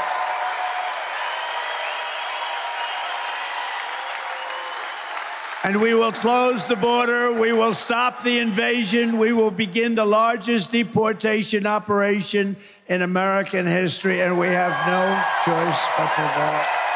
Have no choice. We have no choice. Our country is in trouble. Like, it's a mess. It's a mess, including the inflation that was caused by them by energy and by their spending. But the inflation caused by them by energy. Remember when energy went way down, the production after by the way, I got more votes than any sitting president in history. I was told if I got the same number of votes as the first time, 63 million, you can't lose, sir.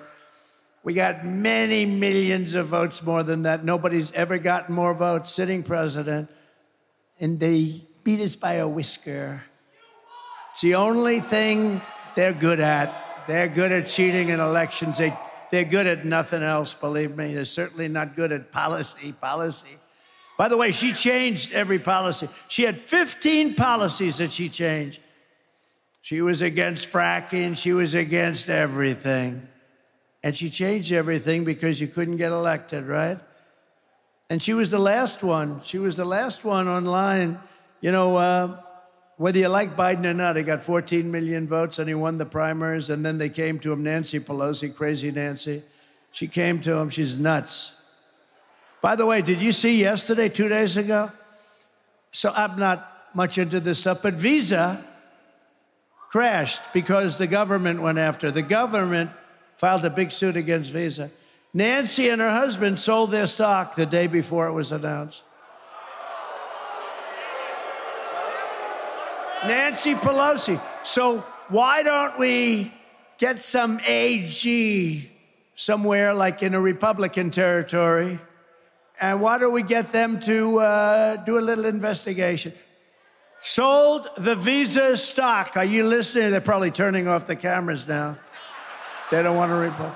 The day before, the government announced a major investigation, the biggest there is, can't get worse, into Visa. They sold it the day before. It's amazing, isn't it, huh? I'm proud to say I think I'm the only politician that's lost. I've lost billions on it. I don't give a damn. I knew I'd lose a lot. I didn't know I was going to lose that much. I wanted to lose. I could have made a fortune. I could have been like Hunter, sell paintings for 500. I would have gotten much more. Say, you got to give me $5 million for that painting. I haven't painted before, but I have a lot of natural talent. I'm proud to say that, I mean, I'm not the only one, but I guess I figured I'd lose a lot, but I didn't know I was going to lose that much, but it doesn't matter to me because this is much bigger. This is a much bigger calling. I don't give a damn. I don't give a damn. I don't care.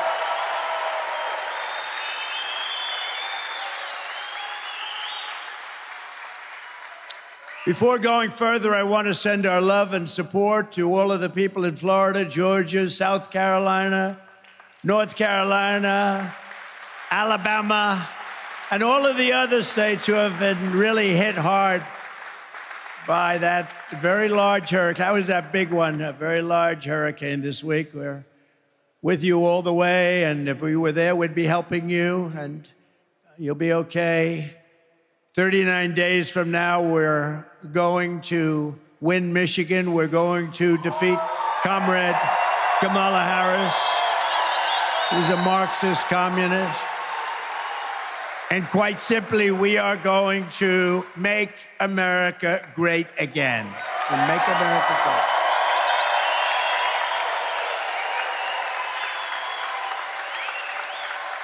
So I didn't want to go off on a tangent, but I did want to bring up a little thing called crime.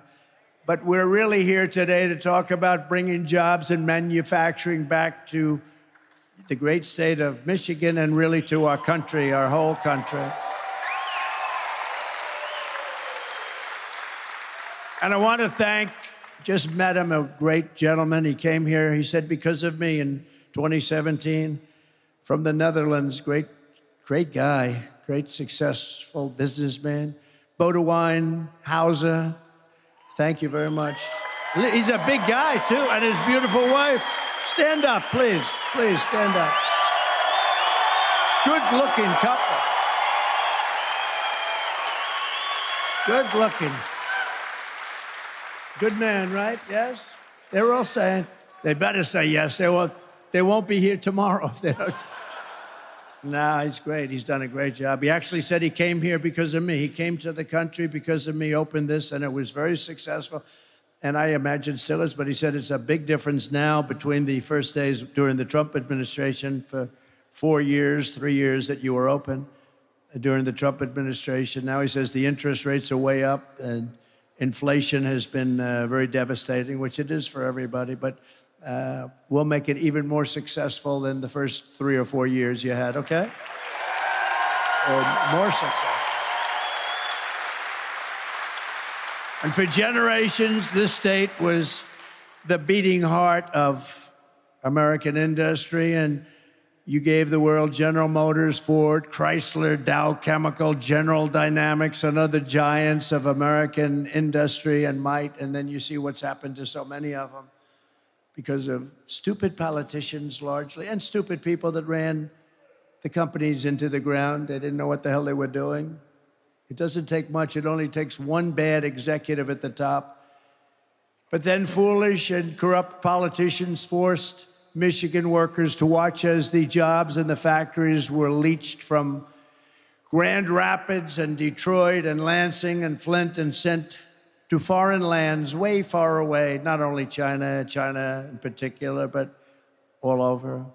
But with your vote, we're going to reclaim America's manufacturing power.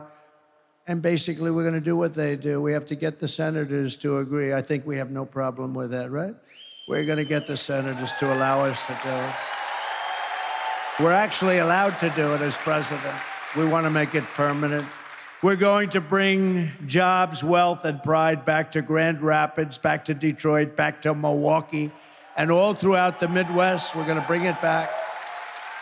And to our incredible auto workers here in Michigan, I'm pinpointing you for greatness. I'm pinpointing you because the industry has been decimated. And right now, as we speak, they're building big plants. They wouldn't do it when I was president. They're building big, giant auto plants in Mexico, owned and financed by China. And they think they're going to come out and they're going to build cars and they're going to sell them into our country and they're going to destroy Michigan and all these other places. Not going to happen because we'll put 100 to 200% tariff on every car coming across the Mexican border. And we'll tell them and we're going to be strong. The only way they'll get rid of that tariff is if you build the plant in the United States, not if you build it in Mexico. Which is what China and others do. If Elon wants to sell a car, by the way, Elon Musk gave his total endorsement. Elon, he gave me the greatest, beautiful, most beautiful. He said, we're not going to have a country left if Trump doesn't get in. And you know what I'm going to let Elon do? Unless you people disagree, I'm going to get Elon, and he's great at this. He's going to be our cost cutter. I think he can save trillions, right? He wants to do it so badly. I don't think I can get him full-time because he's a little bit busy sending rockets up and all the things he does. But he's so much into that. He said the waste in this country is crazy, and we're going to get Elon Musk to be our cost cutter. He's going to do it for zero. He doesn't want anything.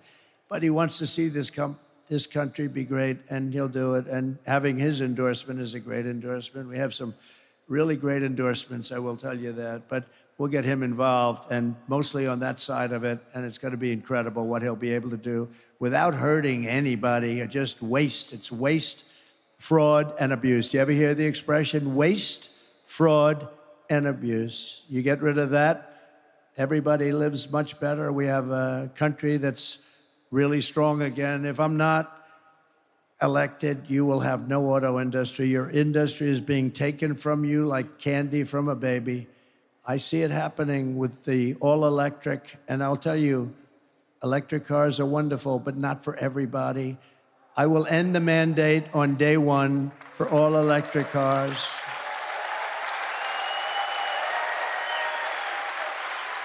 And there's a great place, and they have a place.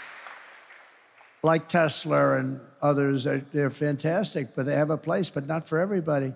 They don't go far, they cost more, and they're made in China mostly because that's where they have the materials. We have something that's even better. We have a thing called liquid gold under our feet, and we're going to use our liquid gold in the form of gasoline for our cars. Oil and gas, we have liquid gold. We have more liquid gold than any country anywhere in the world. We have more liquid gold, not even close. We have more than Russia. We have more than Saudi Arabia. We have more than anybody. You know, I approved something, Anwar. I got it done. Ronald Reagan couldn't get it done. I love Ronald Reagan, but he couldn't get it done. He tried so hard. It's in Alaska. It's one of the biggest finds maybe ever, maybe as big as Saudi Arabia. Nobody really knows, but it's in that category. One of the biggest in the world. I got it done. I worked my ass off and I got it done. And Biden came in. He didn't know what the hell he was signing anyway. And he terminated it. Can you believe this? This would have taken care of all of Asia, would have brought money in. We could have paid down our debt. We could have been unbelievable. We would have reduced. I gave you the biggest tax cuts in history. I would have given you a bigger tax cut. And we still will. Biden rejected it. They ended it in his first day in office, but we'll get it done quickly. It was already passed by Congress. They didn't do that. They just ended it. And the people of Alaska aren't happy, but that's a national thing. And when you get into those numbers, that's national. Would have been so great for our country, but we'll get it done very quickly. Under my plan, American workers will no longer be worried about losing your jobs to foreign nations. Foreign nations will be worried about losing their jobs to America, because we're going to take a lot of those companies back, a lot of new companies coming in.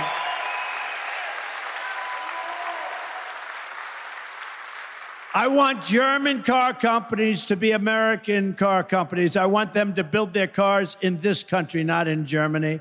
I want Asian electronics companies to become Michigan electronics companies. And I want every manufacturer that has left us to be filled with regret, and you're going to become racing back after we do what we're doing. And here is the deal that I'll be offering every major company and manufacturer all over the earth, and they're going to all come in because we're the pot of gold. But we're not going to be the pot of gold forever if we don't be careful. We're not going to be, it's going to end, and we're not going to let it end. We will give you the lowest taxes, the lowest energy costs, because we have the energy, the lowest regulatory burden. I cut regulations more than any other president in the history of our country. And we'll give you free access to the biggest and best market on the planet. That's us. But only if you make your product here in America and hire American workers. If you don't make your product here, then you will have to pay a tax or tariff when you send your product into the United States. And we will take in hundreds of billions of dollars into our treasury and use that money to benefit the American citizens. So with China as an example, I took in hundreds of billions of dollars in taxes and tariffs. No other president took in 10 cents. In fact, they left it on because they can't get it off, because it's taken in so much money that the Biden people, I'm sure he doesn't know about it too much, but the Biden people said, we can't get rid of these tariffs, they're making too much money. But what they're also doing, maybe more importantly, their cars aren't coming in, and they're not destroying Detroit and South Carolina, and North Carolina, and Georgia, and all the other places that are involved with making autos and parts. They're not coming in, and we made a fortune on it. And now all we're doing is take interest in it. We were ready to do that. And then we had a little strange election result. We're not going to let that happen again.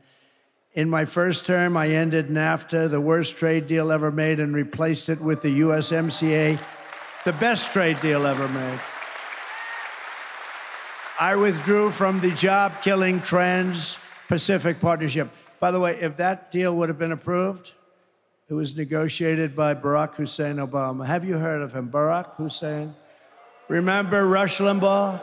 Rush, we love Rush. He used to go, Barack Hussein Obama.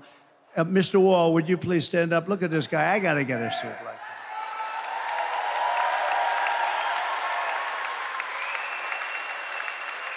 He's a successful guy. He's been to 293 rallies. This isn't a rally. This is a workers' meeting talking about bringing our jobs back into the country, which will go so fast. But he's been great. Have I done a good job? Yes?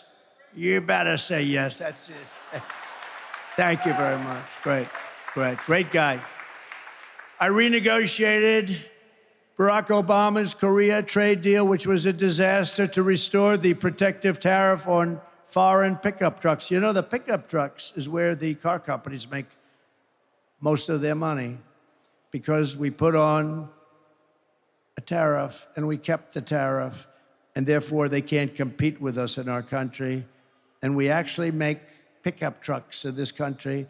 If that would have gone, called the chicken wire tax, if that would have gone out, you would not have any trucks being made in this country. I stood up to China like never before, placing a 27.5% tariff on all Chinese automobiles, saving the U.S. auto industry from total obliteration. The cars don't come in because they can't compete. And for furniture makers in North Carolina and other places, and in particular right now, a place called Grand Rapids. You know, I have great memories of Grand Rapids because I came to Grand Rapids, I made a speech, I went home, and we ended up winning the election in 2016, right?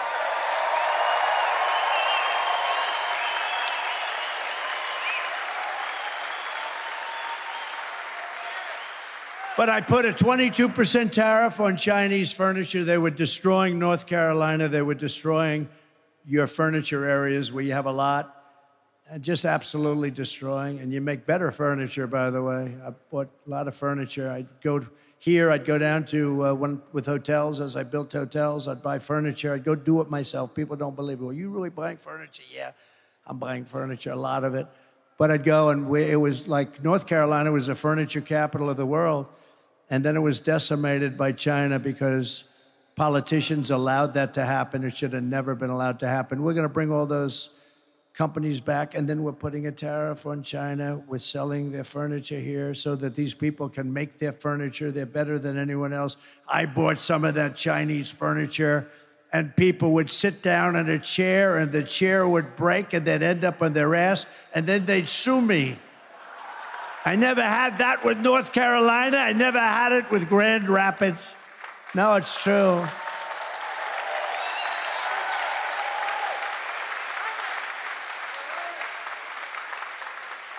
This was not good. Ladies and gentlemen, the finest hotel in the world. They open, they end up getting a little damaged. They sit down to dinner at the beautiful dining table, and they end up getting damaged. Sir, you have a problem. The chairs break. That's a big problem. The centerpiece of my plan for a manufacturing renaissance will be a 15% made in America tax rate. So,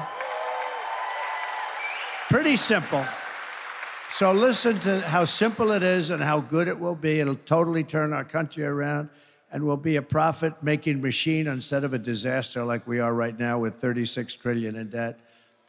So I brought the business tax rate from 39% or higher down to 21%. So I had it was 39, but it was actually 50 and over 50 if you include state and city taxes in some places, like hopefully New York is going to be able to reduce their taxes, but it was very high. So I brought it down from 39% down to 21%, all the way down to 21%. People said there's no way, and I got it approved by Congress. Can you believe that? Now they're trying to, Democrats want to raise it, and they don't know. It's hard to say, would you please vote for me to raise the tax? They're going to raise it up to 39 or 40% or maybe even 50%. You better not let these people get in office. They're going to destroy what we built.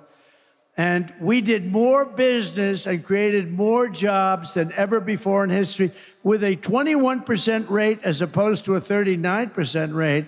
We took in more money, much more money, at the lower rate that we did because we had jobs like never before. We had business like never before. Maybe you came here because of that. That might be the reason, come to think of it. Thank you. You told me that. 2017, yeah, you probably came because of the tax and the one-year depreciation. And you buy something and you can depreciate. Oh, you are a smart one. You're a smart one. Come to think of it, I would imagine that's why. And we're doing that again, the one-year depreciation. You buy equipment and you're allowed to write it off first year. But what it does is create tremendous jobs. But now I'm doing a step further. I'm going to bring down the 21% to 15%, but only, and we will be the most competitive in the world. Don't forget, the world, like a gentleman like this can take his company and go to the Netherlands and go to a lot of other places. They all want your business. So if you start charging them too much, they're going to leave. They're going to say, that's a nice plant, bye-bye, because they're great business people, and they're going to go where they can get the deal. 15% will be almost as low as there is in the world. And yet, you got to remember, only if you manufacture your product right here in the USA do you get the 15% rate. So how cool is that? Michigan will be hotter than it ever was in its heyday. It'll be hotter than it ever was. You have to manufacture the product. Otherwise, you stay at 21%, which is okay, too. But if you manufacture your product here, you drop all the way down to 15%, making it just about as compelling as there is in the world. Some are a little bit lower, but it's not this country, but it'll be among the most competitive in the world. Then I'm imposing tariffs on your competition from foreign countries, which would come in and take your businesses as soon as you built them. And we're going to put tariffs on, so now you won't be able to worry about having somebody come in and steal your plant and steal your business and close your place and lose your workers, and the workers are out of jobs. All your car factories are going to be coming back. You'll have more jobs than you've ever had in this state. Your car industry will be as big relatively as it was 60 years ago when you were like dominant. It's not dominant anymore. This is why people in countries are all after Trump. This is why. You know, the only one that has shots fired at them, that throbbing feeling, right? The only one are consequential presidents. When I do these things, I've got a lot of enemies out there. I've got a lot of enemies. You know, Germany liked, as an example, Barack Hussein Obama better than me, even though the people actually like me much better. Because you know what? He didn't charge him anything. He let him rip off our country. All presidents let our country be ripped off, and that's why we're in the mess that we're in. But me, no. But that's why I have, to put it mildly, in particular, Iran. You know, don't forget, with Iran, they were the sponsor of terror like nobody else was the sponsor of terror.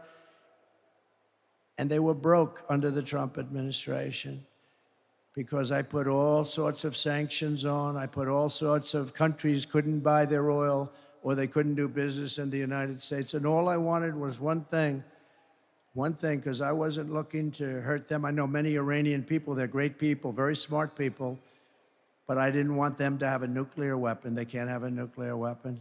Very simple ask. You can do whatever you want. You're going to be strong. You're going to get big and beautiful. Can't have a nuclear weapon and destroy the world. Can't have it. You can't have a nuclear weapon. The power of nuclear is so monumental. You just can't let that happen. And it wasn't going to happen. And there was no Hezbollah that was getting money. They had no money. Hamas had no money. The terror groups, 28 different terror groups, had no money. Nobody had any money. And during the 4 years of the Trump administration, we had no terror. We had no wars against other countries, expensive, never-ending, stupid wars like we had under other presidents. I won't say which one. Including Republicans, including Republican presidents, right? Goes in, blows out the Middle East, blows up the Middle East, comes back, you get nothing except death. You get death all over the place, death and hatred.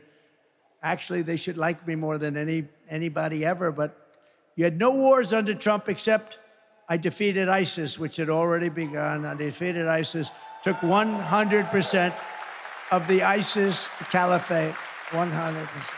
I was told it was going to take 5 years. I did it in 4 weeks.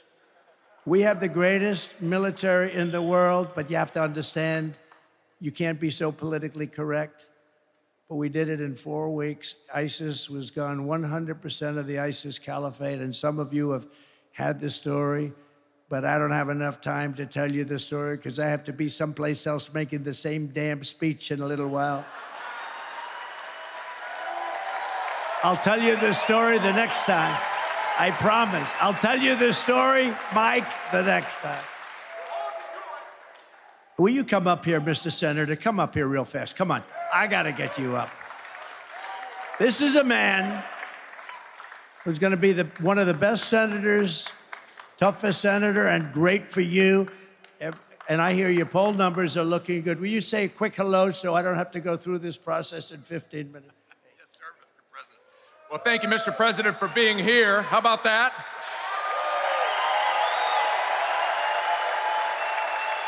And I can tell you, I'm looking at his teleprompter. He's not even close to watching that teleprompter. But I want to tell you this, Mr. President. One thing we know here in Michigan, with your plans to make sure that border is secure, with your plans to make sure the tax rate allows us to be competitive, with your plan to make energy independent here in America and bring down our gas prices and our cost of groceries.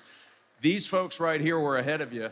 There is more common sense on that dais than there is in every committee room back in Washington, D.C.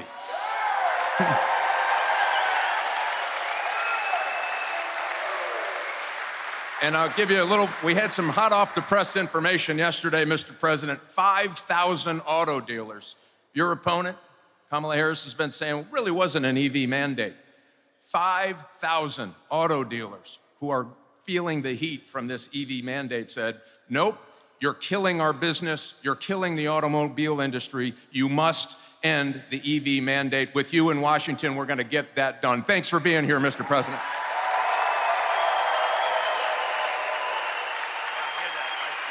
He's doing great. You got to vote for him. He's doing great. And Tudor, thank you very much. Great job. You did a great job this morning on television. I appreciate it very much. Nice things. Tudor Dixon, everybody. Thank you very much.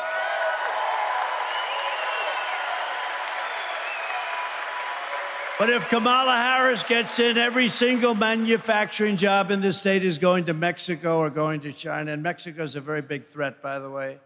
First of all, the tax queen, that's Kamala, is demanding a 33% tax hike on all domestic production, way up.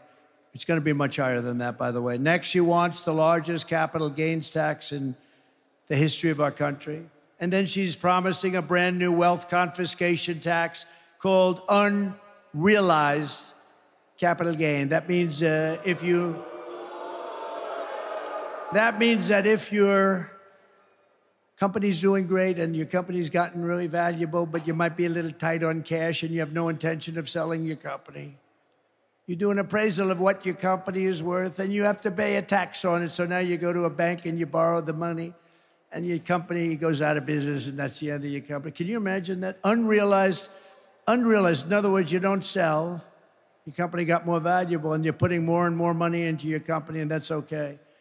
There are a lot of people who have great wealth and they don't have cash. Those people are wiped out, and it'll cause a depression like in 1929. Other than that, I think it's quite a good idea. Crazy. This person, crazy. You know, her father is a Marxist professor of economics. That's what she is. She's a Marxist.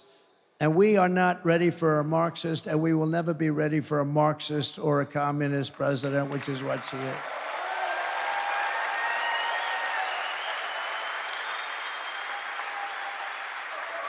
And, you know, we're leading in the polls. We're doing great. But, you know, when you see we're leading by 2 points, 3 points, we should be leading by 50 points. We should be, how the hell? No, really, you would really say, why would anybody vote for her? She's destroying our country. What she did outside of the nuclear disaster that these people will get us into, World War III, what she did on the border with these millions of murderers and criminals coming into our country, what she did on the border is the worst thing I think I've ever heard. I've never heard of anything like it. Never made sense. You're trying to figure out, you know, in business, you always like to figure out your opponent. What does he want? What are they doing? What does she want? What are they doing? And you want to figure it out. Here, you can't figure it out.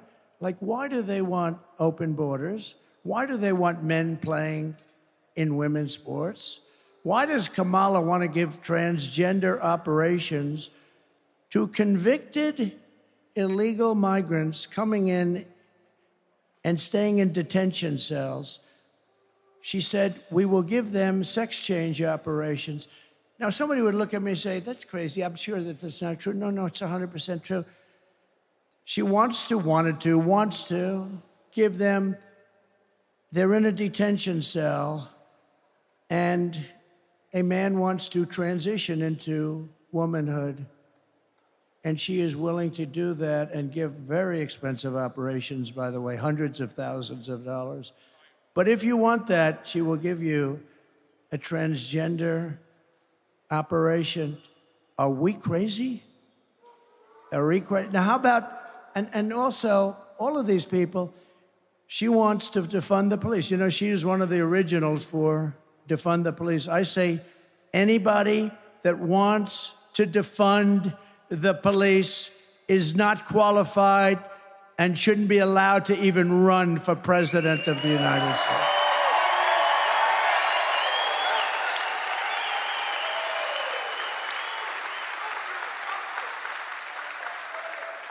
It's crazy. Comrade Kamala Harris also voted for a bill to impose a 100% ban on gas-powered cars and trucks, killing an estimated 200,000 U.S. auto jobs, including 40,000 auto jobs in Michigan, a death sentence for the Michigan economy. On day one, I will terminate Kamala's electric vehicle mandate, have to terminate it.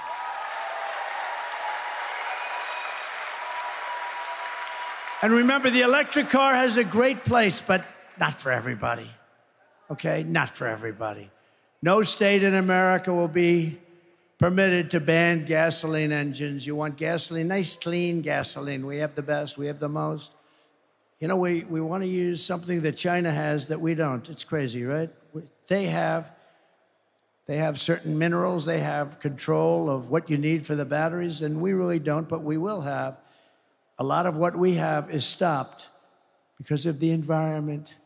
We have the minerals, but we don't have the environmental impact statements, but we'll make sure that that's going to go very quickly. We'll be able to do things that you never even thought. The only good thing about what happened with this 4-year disaster is that the people will understand when we fix our country, they'll be much more understanding than they would have been if we just went straight ahead and did it. Because this country has never been laughed at like a bunch of dopes. It's never been laughed at like it is right now. If Kamala wins, she will take your cars, take your money, take your guns. She wants to confiscate all guns, you know that. She just changed. That's one of the 15 policies that she changed. You know, she was totally in favor of taking everybody's confiscating your gun. She changed that when she looked at some polls. The polls weren't looking too good. But they always revert back. Remember, she wants to take your economic opportunity, and she will absolutely kill the American dream for your children. You know, this country used to be about the American dream. They don't talk about that. They talked about it 4 years ago like never before, and they'll talk about it after November 5th. They're going to talk about the American dream. If I win, we will bring back the American dream, bigger, better, and stronger than ever before. So we're pleased to be joined with a few people. You just met Mike Rogers, and I wanted to have him up here separately because I will tell you, this guy is going to be a great senator. I picked him, even though he wasn't always particularly nice to me. He was paid a lot of money to say bad things about me, and that's okay. I fully understand it.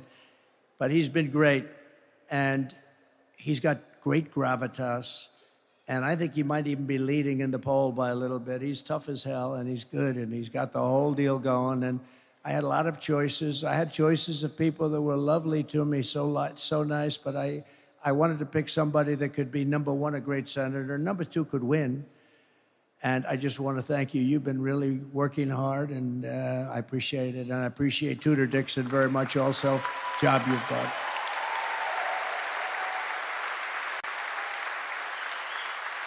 And I think we have somebody here that I really have known for a long time and liked, and he's got a lot of good ideas. He's got a lot of good ideas, especially when it comes to women's health and health generally and the environment.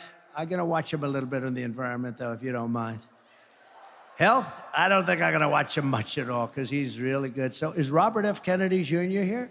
Where is he? Where is he? He's here someplace. I know he's here someplace.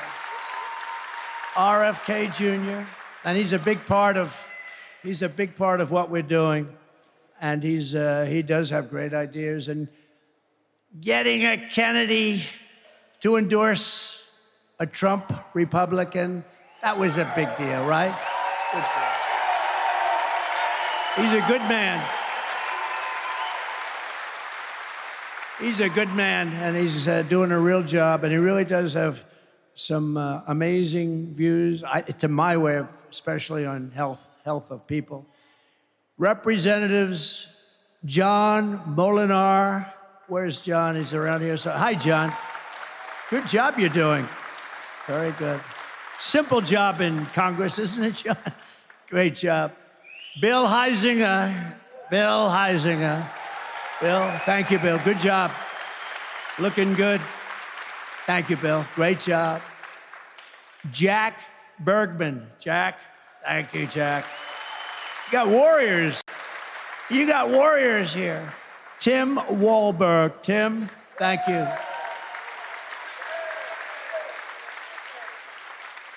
Those people are so tremendous, the way they fight in Congress for you. Some don't. I mean, I will tell you, I could name some that won't, but I get myself into a lot of trouble. I'd name some Republicans that don't, but that group of people, they're warriors, so you're lucky to have them, and we're lucky to have you on my side, and thank you all very much. I've endorsed all of them, but they're great.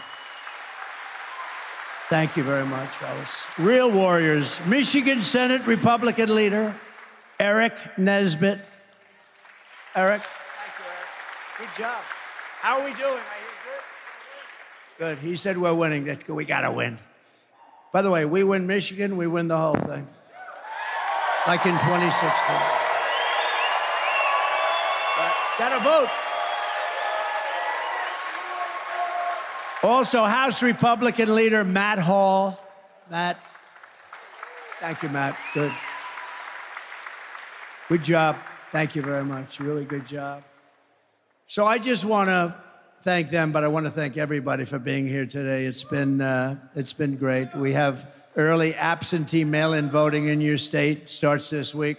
And if you have your ballot, return it as soon as possible. And if not, get a ballot. Go out and get a ballot. Get as many Trump supporters as you can. You have a lot of people that sit back on the side. They agree with us. They agree with everything. What's not to agree? We want to stop people from killing everybody, you know?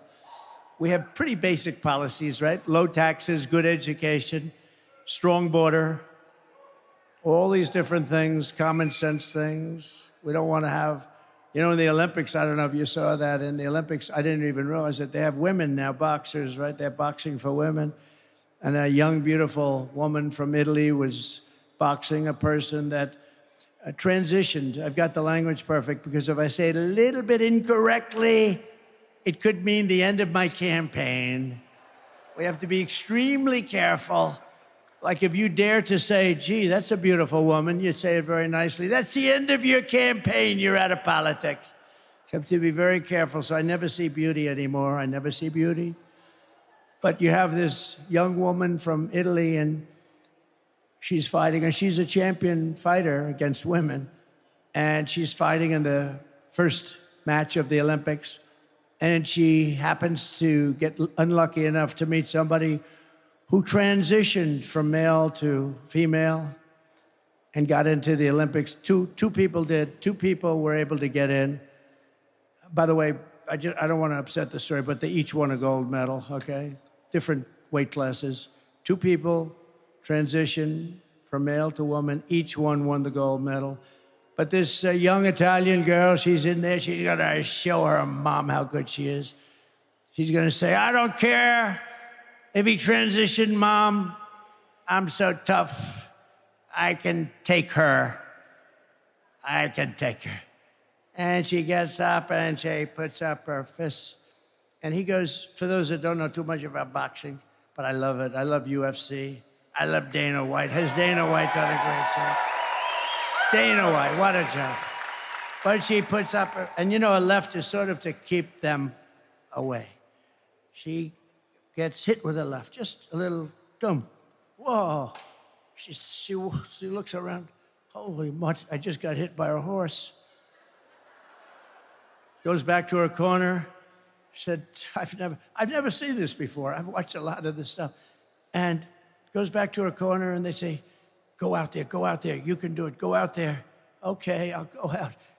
It's like, what does Mike Tyson say? Everybody has a plan until they get punched in the face, right? This is what happened to this young, beautiful lady. Beautiful lady. So she goes out, and she gets ready to go again. Boom, he hits her again, and she quits. She said, I can't get it. I've never been hit that hard. This was just like a little defensive punch. He ends up going on to win the gold medal, and another transitioned person won the gold medal. There were two of them, and they both won gold medals. In weightlifting, you got to see this. And for many, many years, they had a certain weight that stayed the same, and they'd put 1/8 of an ounce on one side, 1/8 of an ounce on the barbells, right, Mike? And they couldn't quite do it. The best female weightlifters. A guy comes along, have you lifted before? They ask him or her. And he goes, not much, but a little bit. And he goes up to that barbell. Boom. Bing, bing, bing, bing. And swimming, the same thing. The young lady, you saw this. She looks left and she sees all these beautiful athletes that she's swum against for 15 years. Beautiful, beautiful swimmers. She looks to the right, she sees the same thing, but next to her is a giant. A giant. He's got the reach of Wilt Chamberlain. Does anybody know? Wilt the Stilt, said to have the longest reach in history. He could dunk a ball without even leaving. He'd dunk a ball like this. He wouldn't even jump. But she looks at this guy's giant. And she never saw this. And they say, on your mark, get set, go. And she jumps, he jumps, everybody jumps. And as you know, she was badly injured. You know what happened to her, right? I told the story before. Windburn. He went by her so fast that she was horribly hurt. The windburn was horrible. No men playing women's sports. Very, very degrading to women. Right? You agree, Mike?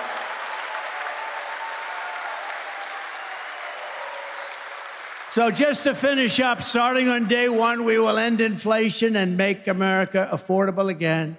We will have no tax on tips. No tax on tips. And boy, this is good for you because I know exactly where you make your money. I used to have to pay that damn overtime. It would cost a fortune. No tax on overtime.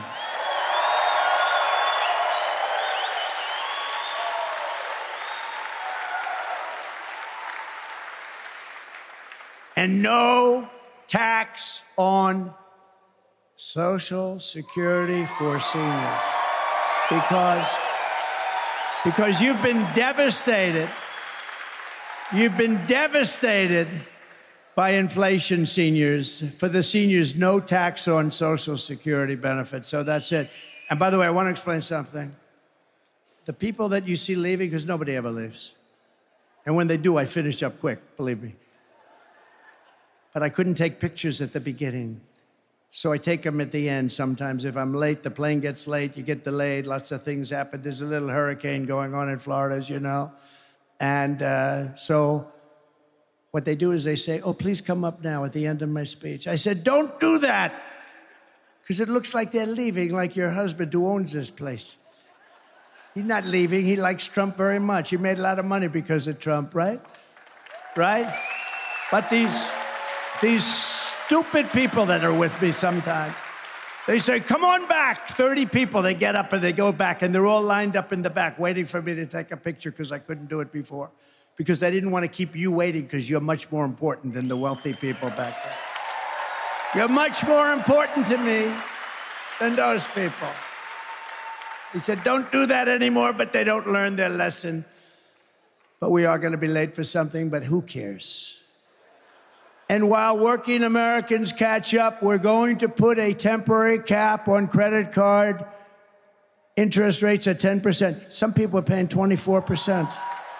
You can't do it. So we're going to have a temporary cap on credit card, 10%. I will settle the war in Ukraine. I met with President Zelensky today. I had a good meeting. We had a great news conference afterwards. She met with him, I guess, yesterday. She didn't have a news conference because she can't do a news conference. She can't answer any questions. She's never going to make a settlement, believe me. And I will end the chaos in the Middle East, and I will prevent World War III, something I can do that nobody else is going to be able to do. I know them all. We will rebuild our cities, including Washington, D.C., making them safe, clean, and beautiful again. We will keep the U.S. dollar as the world's reserve currency. And right now, with these really stupid people we have running our government, it is under tremendous threat from losing its status as the world's reserve currency. If that happens, that's like losing a war. In many ways, it's worse. This is how we will end the era of inflation, mayhem, misery under Kamala and Crooked Joe, and unleash safety, prosperity, and peace for Americans of every race, religion, color, and creed. We're going to do it, and we're going to do it fast. You're going to have businesses flowing back to Michigan. Together, we will deliver low taxes, low regulations, low energy costs, low interest rates, and low inflation, so that everyone can afford the basics. It's called a car, groceries, and a home. Right now, you can't buy groceries. You can't buy anything. They're up so much, 50, 60, 70, 80%. We will stop the invasion, end migrant crime, support our police, strengthen our military.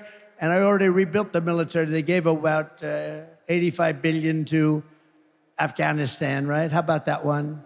In addition to losing 13 beautiful soldiers whose families I got to know and love and respect. And we left a lot of people behind. And you know, very importantly, we gave up a big Air Force base that cost us billions of dollars, named Bagram, billions of dollars, 1 hour away, forget Afghanistan, 1 hour away from where China builds its nuclear weapons. And we gave that up. These stupid people gave that up. You know who's occupying it now? China is occupying that base. Can you believe it? We're going to build a missile defense shield, much of it built in Michigan. We're going to keep critical race theory and transgender insanity out of our schools.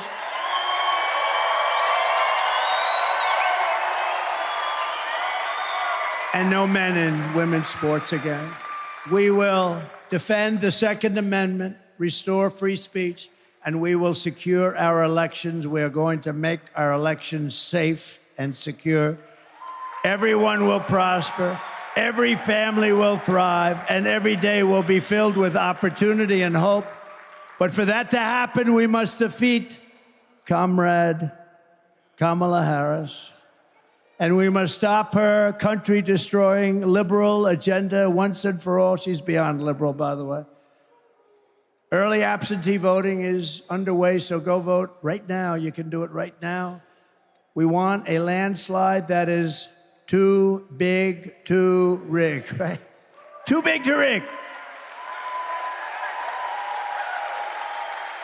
And on November 5th, we will save our country. We will save our economy. It will go down as the most important day, November 5th, in the history of our country. We will rescue our middle class. We will reclaim our sovereignty and restore our borders. We will always put America first. We have to put America first. We will take back our country, and together we will make America powerful again. We will make America wealthy again.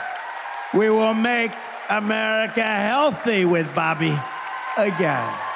We will make America strong again. We will make America proud again. We will make America safe again.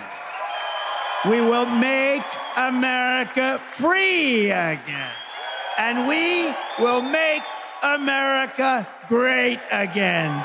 Thank you very much, Michigan. God bless you. God bless you. Go out and vote. Thank you.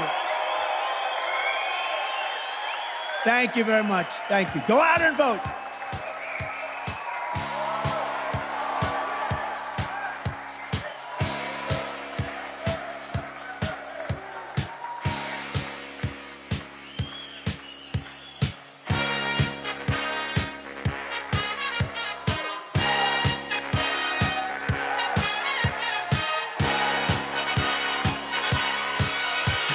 Young man, there's no need to feel down. I said, young man,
why.